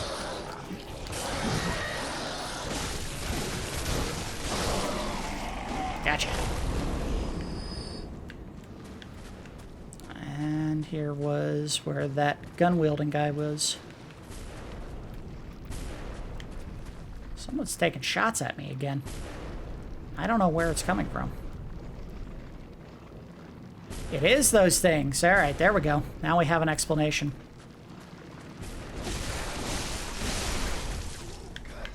And I think I'm safe up here for now. Uh-oh. No, no, no, no, no, no, no, no. Oh, come on. What was with this attack? He was flailing nonstop. I had no recourse. It was just dodge away until I got done.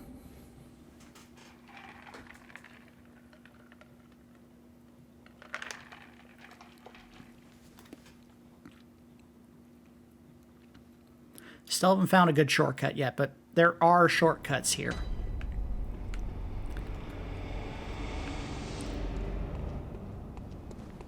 And we're gonna get one. I swear it.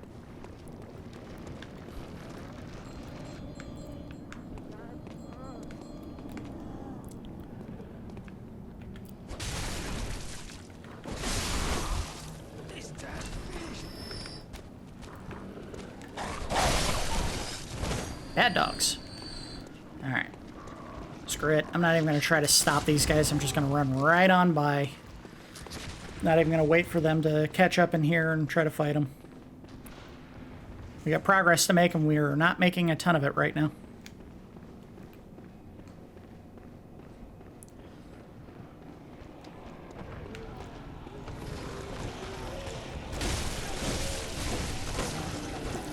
Oh, I had him in a nice loop there. He couldn't catch up to me. There we go. We're getting a lot of those damp gems with the beast and kin hunter prefixes, which is nice. Don't know how much use we'll have for them. I think a flat physical attack boost is always going to be better. Ow! Oh!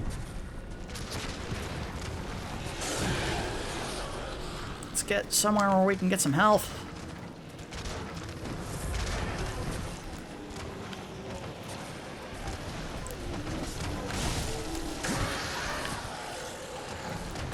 Oh, shoot. No!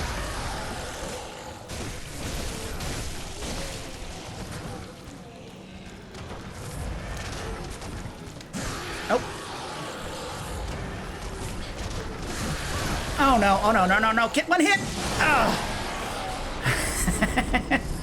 I think if we keep getting trucked here, I may take a little time off screen and do some grinding, which would be different. I don't really normally do that when I get to this area.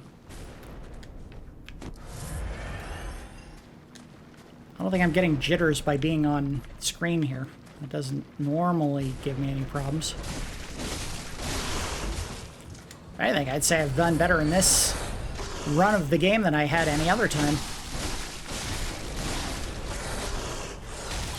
Uh-oh. Uh-oh. What? That was bullshit.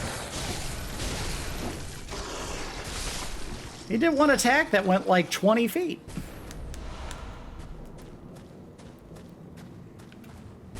Alright, I need to get rid of that guy. That's all there is to it. He's gonna keep taking these cheap shots.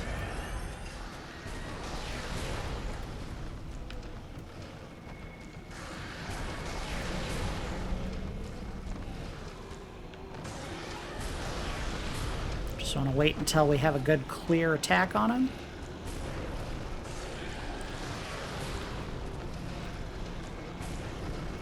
That may never happen.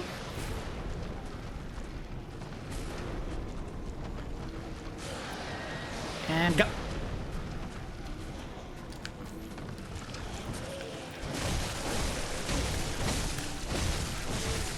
Got it. All right. One down. Let's get this guy too.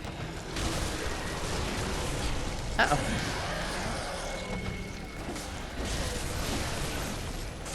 Uh-oh, uh-oh, uh-oh. He's flailing. 2 down. I think he was spitting stuff at me too. Yes, he was.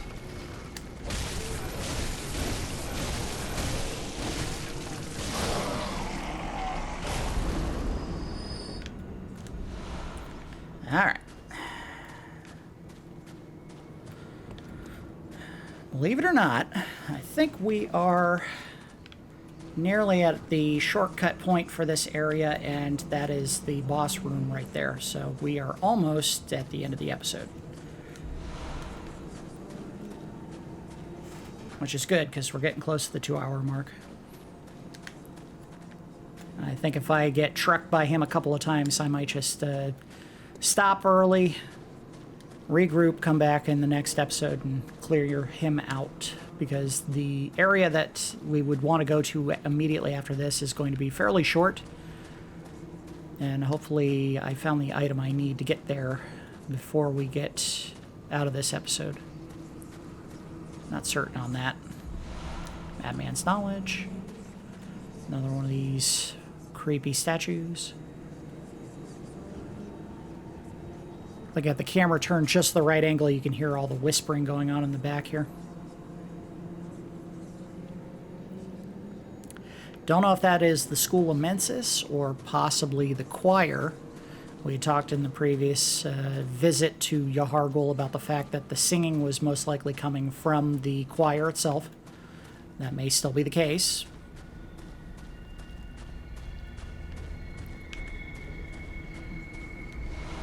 Ooh, Arcane Lake.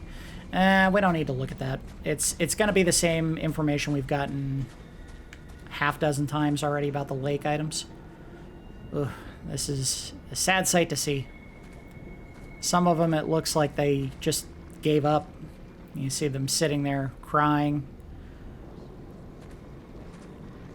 They know they're not going to escape what's coming.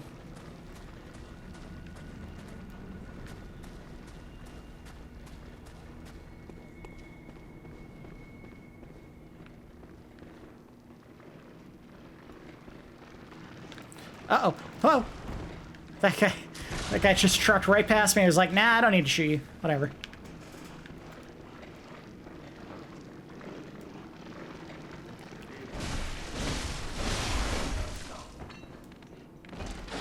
Ouch! Let's see if I can get him caught on the door. No, he does not stop at the door. Oh, this one he stops at, though. Interesting. Now take a swing. Oh! I was expecting to be like the Central Yarnum beast. But nope. Ah, got him!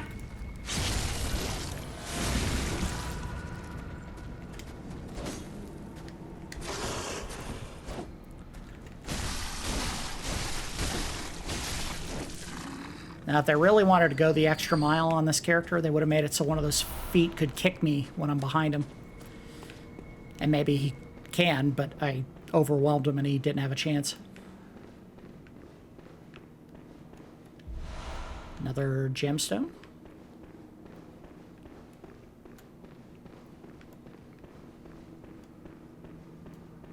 There's definitely one other area we have not gotten to yet, and I think I just walked through it. So, never mind.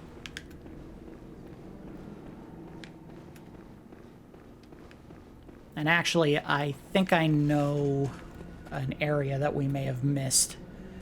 We might get to it, still. There's a chance. Sorry, gotta adjust here. And there were my blood echoes from the previous attempt at this area. Oh! I don't know why I didn't see him before.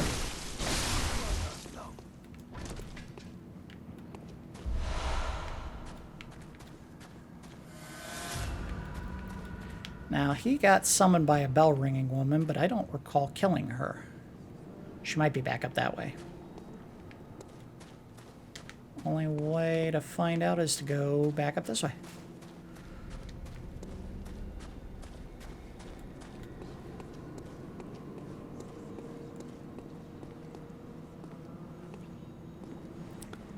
Now we're going to see a more elaborate version of one of these ritual pools.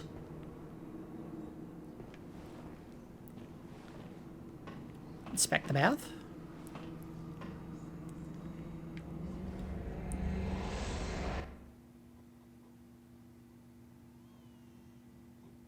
Ooh. You can hear someone crying. And we are now somewhere else. Okay. I don't remember where it takes us. We'll find out in a second here. Oh, don't tie to the dogs! Oh, that would suck. I have no idea where it took me. We're still in Yahar Ghoul. Oh, we're way up back where the old section was. I think this is how we get the item that I need. So there is an item that we're missing just in this area. Here we go. So if you recall, there was a cage that we did not get into, and I think this is it, but also I think there's an elevator that we're missing. I don't see the handle.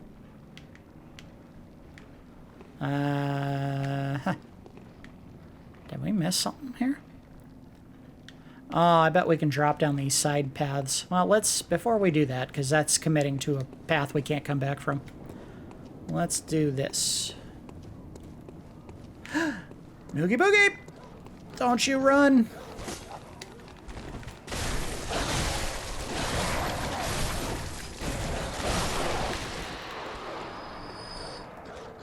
Come on.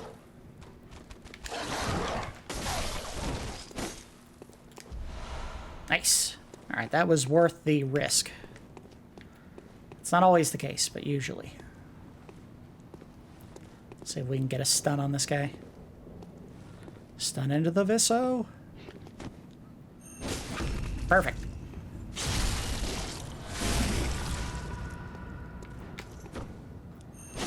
Chain it! Oh, look at that. He's dead. Alright, so got his bloodstone shards, and what's underneath him? A bloodstone chunk.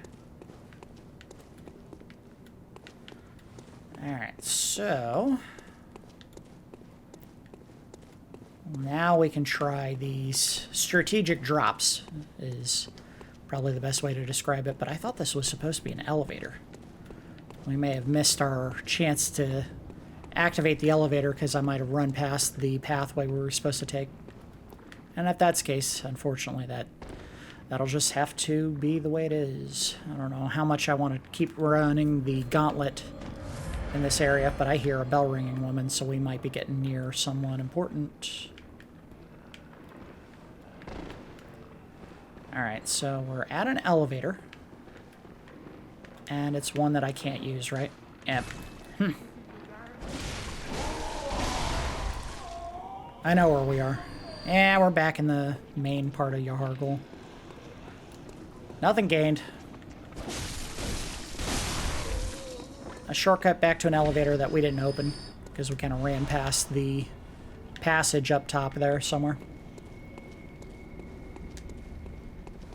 I think what we'll do is we'll see if there's anything else we can do. Well,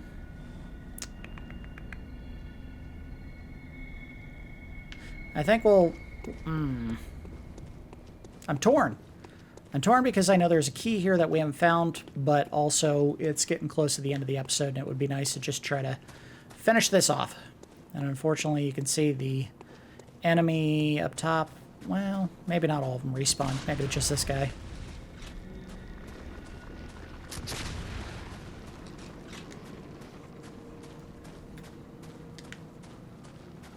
How about the wolf? Oh, the wolf beast is not there.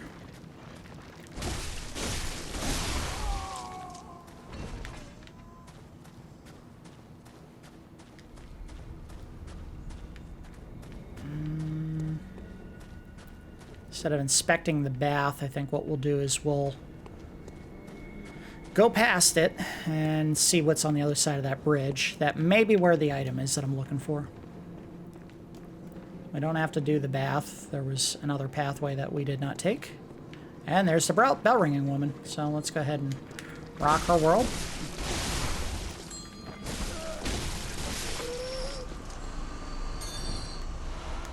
Thank you. Oh, what am I doing? It was a celebratory gunshot. And I don't think this took me anywhere important. I guess it's just a shortcut back down to the main area.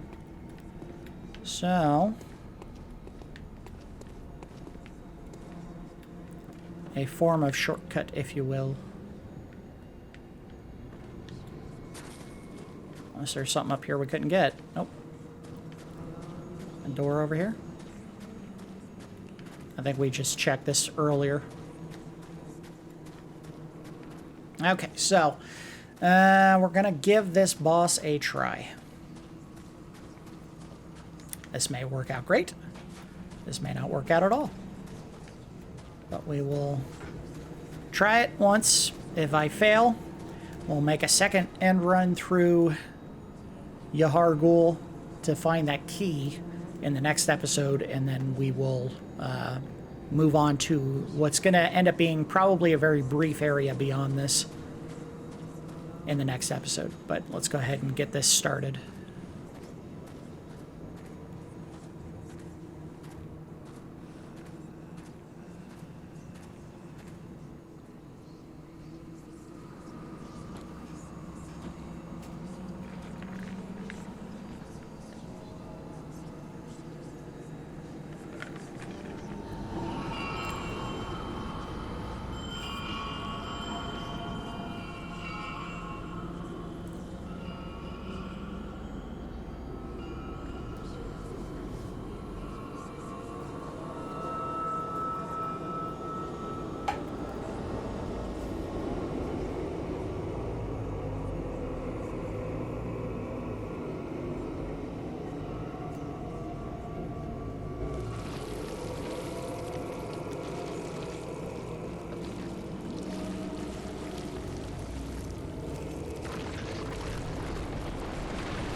We are now fighting a giant mass of bodies.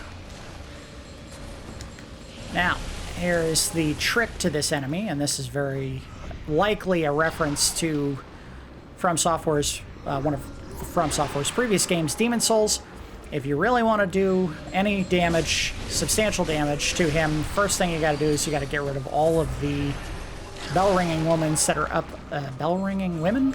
Womans that are up above the stage, attacking with their bells, because they will summon, I think, fireballs or something. Yeah, you just saw one of them shoot something. See? Right there. You don't get rid of them, I think they attack you and possibly heal the one reborn. Oh, nope, that wasn't something. That is. Get out of here. Move to the next. And one more. Alright, so now it's an even fight against the pile of bodies down there that has been reanimated. There's an item back here that I want to grab. The good news is up here he really can't do much of anything to you except for that one attack he did earlier.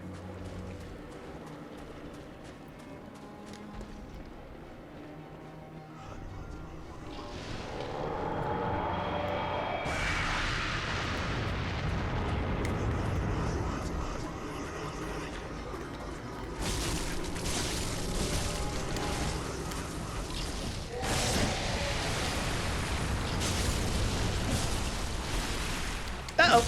Oh, I'm taking damage. Big damage. Ah, crap. I went in for an attack and he just started pulsing his hand at me.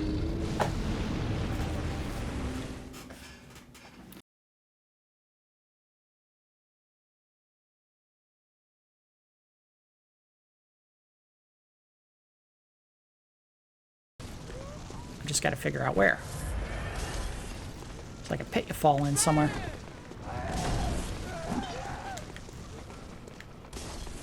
There we go. Found it. Oh! Ah! Ah! I'm getting stomped by ladies. Now this might be it. This might not be it. It's hard to say. Ow! That's kind of funny. Alright, go down. Get down there. Oh, shoot! I thought they were gone. I'm dead.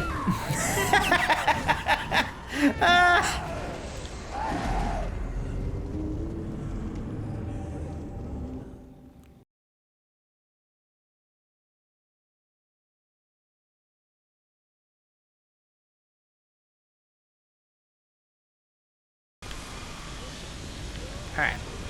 Now, not a whole lot to lost there.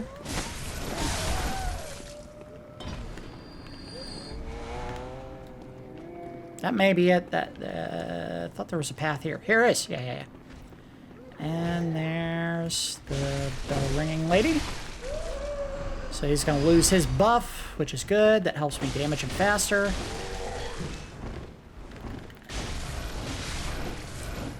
Oh yeah, look at that. Big difference in the amount of damage he took.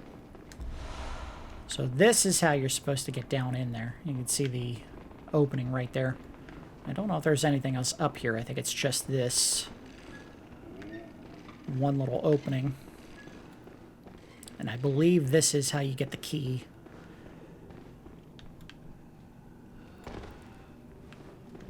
There it is. All right, that was the key that we were missing here.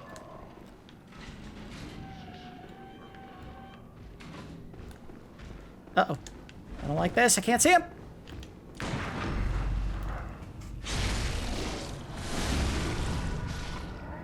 And the buffing that the lady does when she's alive is a huge difference. It's almost twice as much health on those guys.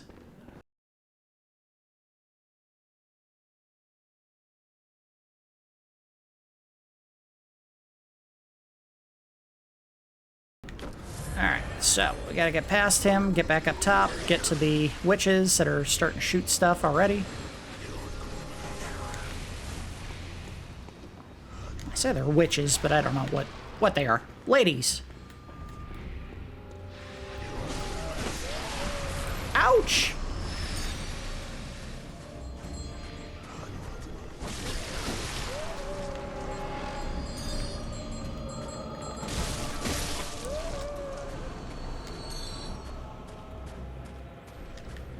I like the sound of that bell clattering to the ground.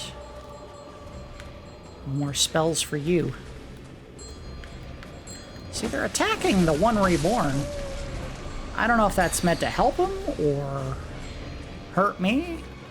I think it's supposed to be a buff. In which case, getting rid of these ladies is good. So it keeps him from getting extra damage potential.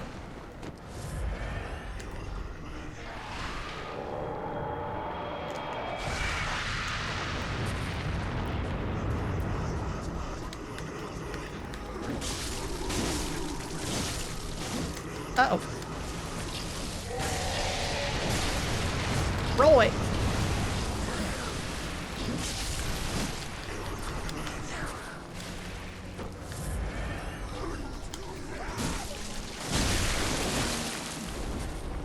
Oh, is that a Visso?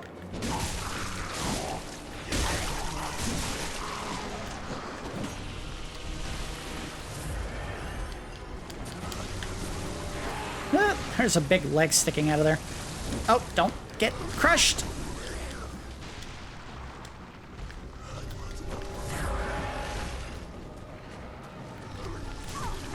Ouch. No, I need health. Health. Yeah, there you go.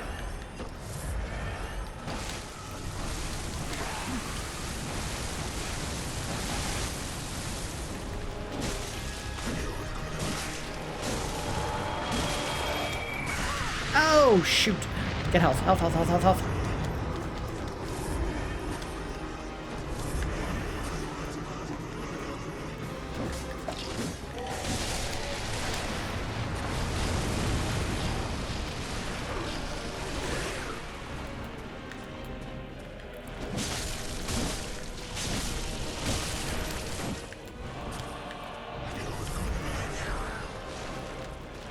Uh-oh. Roll away. Roll away.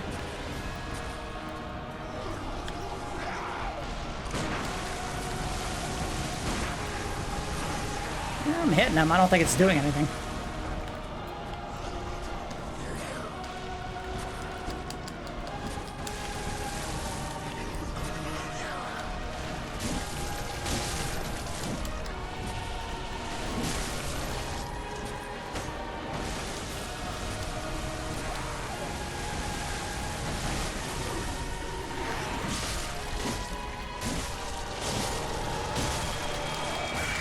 Oh, no, no!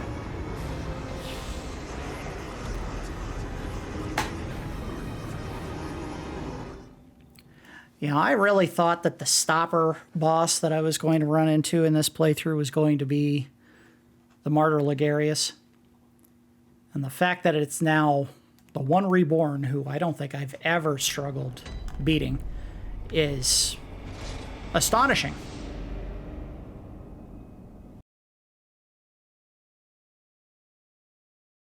I'll take that. And I will run, run, run.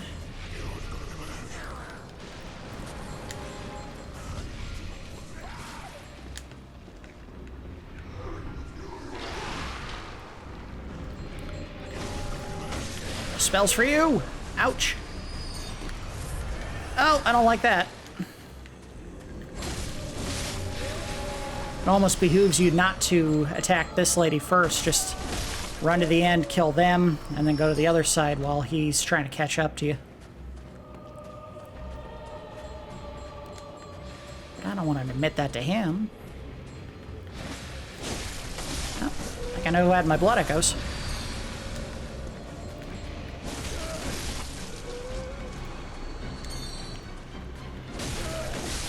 There we go. Now we're ready to do this.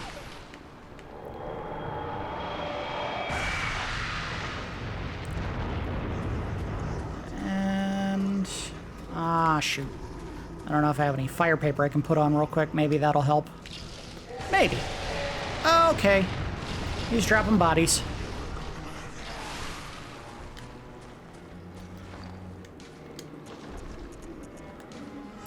Fire paper. You never know. Might work.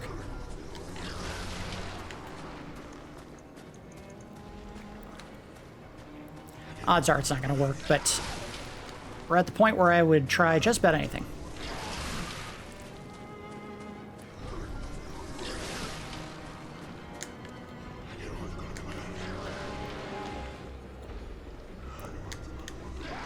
Alright, there we go. Let's get it in there. Ah, boo! That was some garbage. He's still dodging my hits. Look at this.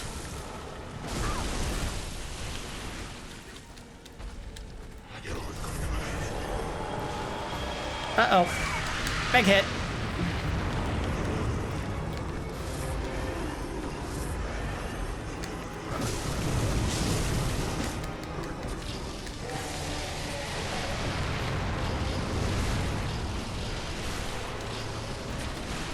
Quit dropping body parts on me.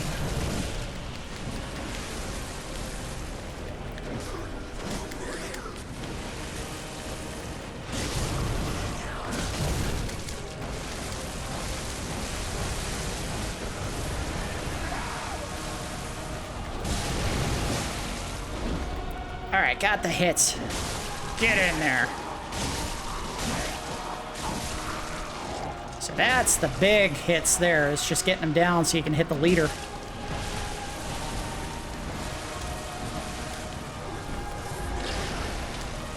I don't know if the fire really did much to help me. Didn't hurt.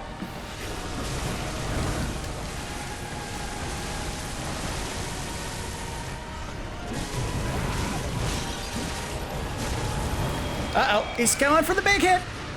And he missed.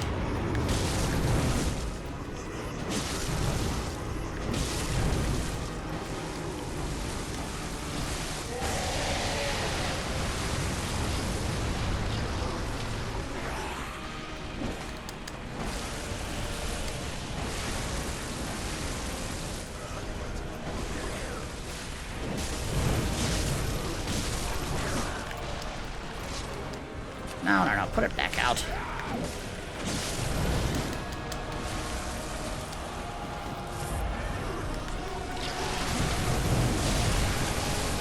He's down. He's down. Oh, come on. We're so close. It's over. Oh! Now it's over. Whew.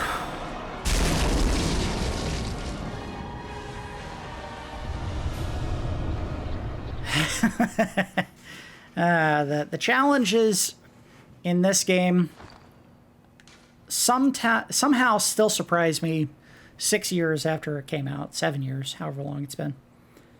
So I picked up Yellow Backbone. Special material used in a Holy Chalice ritual. Special body parts collected by the Healing Church. What was this gruesome bait used to lure? The additional right rotted offering beckons ungodly forces, normally terrifying things, but also worthy prey for a special hunt. So basically this and like the red jelly, these are used to go into special dungeons that are often more difficult, but they give you better rewards, like unique gems that you would not normally find in the regular Chalice dungeon. Its significance to what we're doing right now in the game is very limited, however.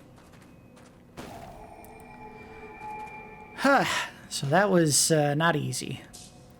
Now, before we leave back to the Hunter's Dream, I think it's worth checking out this area directly behind the One Reborn.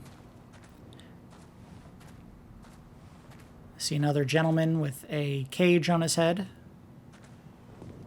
And if you look closely all around, there are lots of other gentlemen with cages on their heads.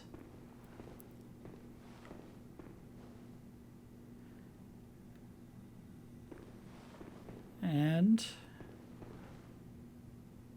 if you look closely, some of them appear to have been shackled. So they did not do this of their own will in some cases. They were forced to do this.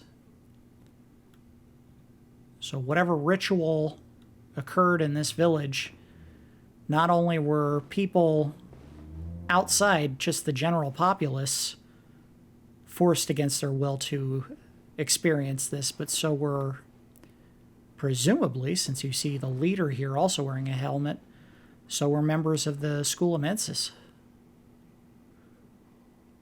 Perhaps they all knew what would happen if they took part in this ritual. Some of them objected because they knew it might cost them their lives, and they were forced to go through with it whether they wanted to or not. So the path to the main area, the critical path in this game, goes through this gentleman in the seat here, but we're not going to do that just yet. We're going to go back to the Hunter's Dream and go ahead and wrap this episode up.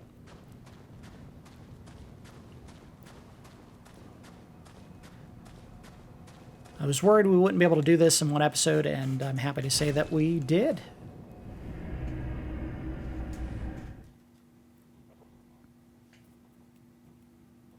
This can be a very difficult area. Maybe not as difficult as I found it this time, but certainly a challenge. And might nibble on a couple of high-level cold bloods. Get some of that extra experience that we lost getting through there. Again, if I'm ever in trouble, I have that dungeon that shall not be renamed to get some blood echoes, but I don't think that's ever going to be the case. Even if I had to fight that boss 3 times, we still beat him. Very well. Let me stand close. But what we really want to do, if we have enough, and we do, is we can upgrade Arcane to 18, which will allow us to use the Auger of Abriatus, and then we'll put a few more in there, because there might be a few more items coming up in the near future that we would also want to check out.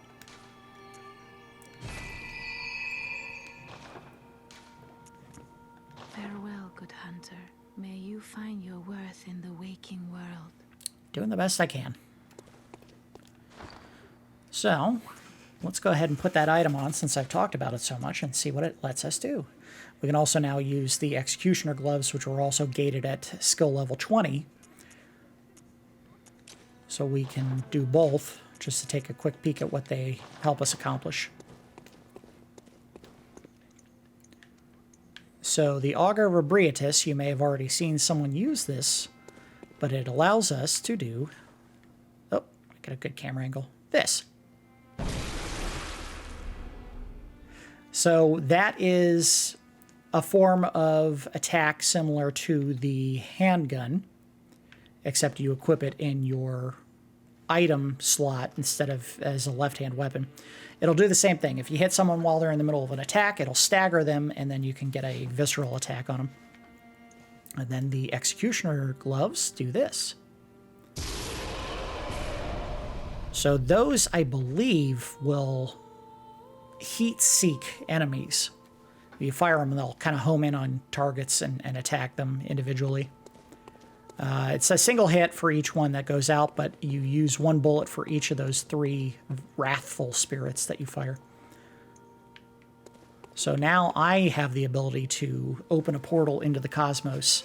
I don't just have to watch other people do it. I can do it myself. So we're starting to get deeper and deeper into the Lovecraftian aspects of the game here. Let's go ahead and repair our equipment, because we definitely use the saw cleaver very heavily. Oh, in fact, we don't even need to do that. Let's go ahead and fortify it. That'll repair it at the same time. So we use 8 of our 15 bloodstone chunks. Very good. And now the only thing we can do to upgrade this is to use a blood rock. And again, the only place we'll find that in the main game, that's not the Chalice dungeons, is in one of the final areas of the game. So we're getting there. We're definitely getting somewhere important. Let's go ahead and throw the chunks into this weapon. So it doesn't do quite the same damage, I don't think, as the saw spear. And we're going to have some kin type enemies that we'll have to fight in the future, so it'd be nice to have that buffed up as much as possible. Nothing to repair there. We got some blood gems. I don't know if any of them were really worthwhile, but we can take a look. Yes. That's definitely worthwhile. We'll replace the... Oh, no. Go to that one. Yeah. That there.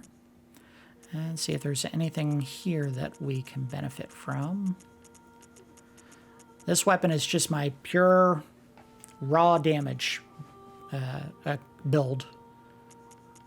Anything that boosts just straight damage on this one is what I'm looking for, and I think this is as good as it's going to get.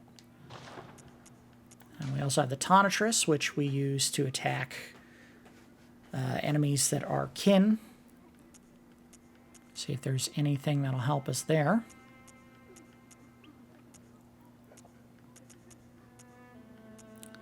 So we did get 2 Kin Hunter gemstones. This may not be a bad idea. Put that there. And on the other slot, go ahead and put one in as well. Where are they? This one here.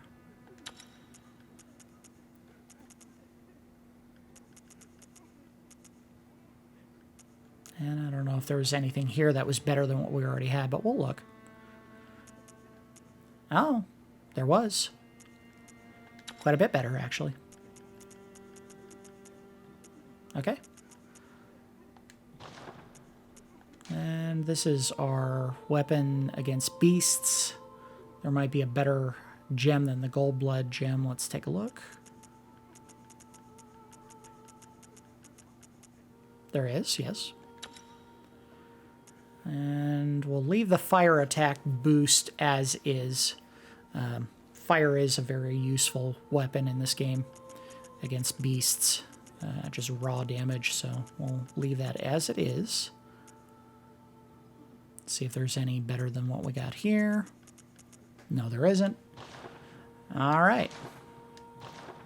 Let's go ahead and wrap things up for this episode.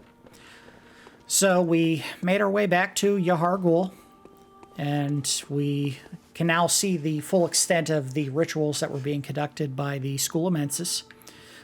Clearly, they were setting up specific points down in the main thoroughfare of the village as spots where they were basically boiling humans in pools of blood, maybe setting them on fire as part of their ritual.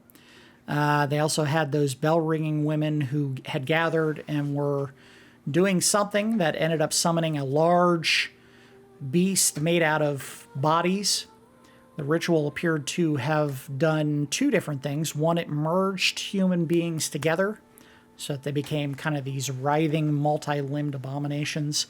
But also anyone who was not merged with another person seemed to have been, if not pushed into, merged with the wall that they were nearest. Which is why you saw those people clambering against the wall, seemingly meld with it, kind of merge into it.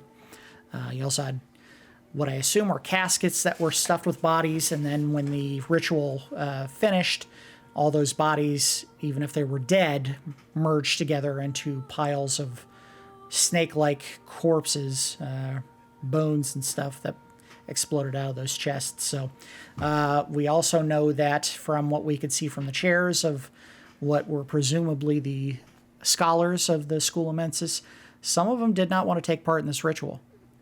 They may have known that the effect of doing it was that they were all going to die, and the remaining members who wanted to see it through to completion basically handcuffed them or shackled them to their chairs so that the ritual could be completed. Oops.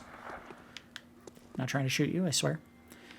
We did end up beating the One Reborn. Unfortunately, we tried our best to save Eileen, but I think the act of going through that area and beating the boss is all it takes to actually kill her, so we may not have a chance to save her at this point. Unfortunate, but I didn't know how many times I was willing to attempt that over and over. I didn't want to waste your time. So that's going to do it for this episode of our lore play of Bloodborne, episode 11. We're getting near the end of the main story, but there is some content that we're definitely going to want to check out that is part of the DLC. We'll see that probably in an episode or two. I think I know where we want to go for the next one, and it's probably a safer route at this point in the game than the DLC. But thanks everyone for watching, and I will see you next time.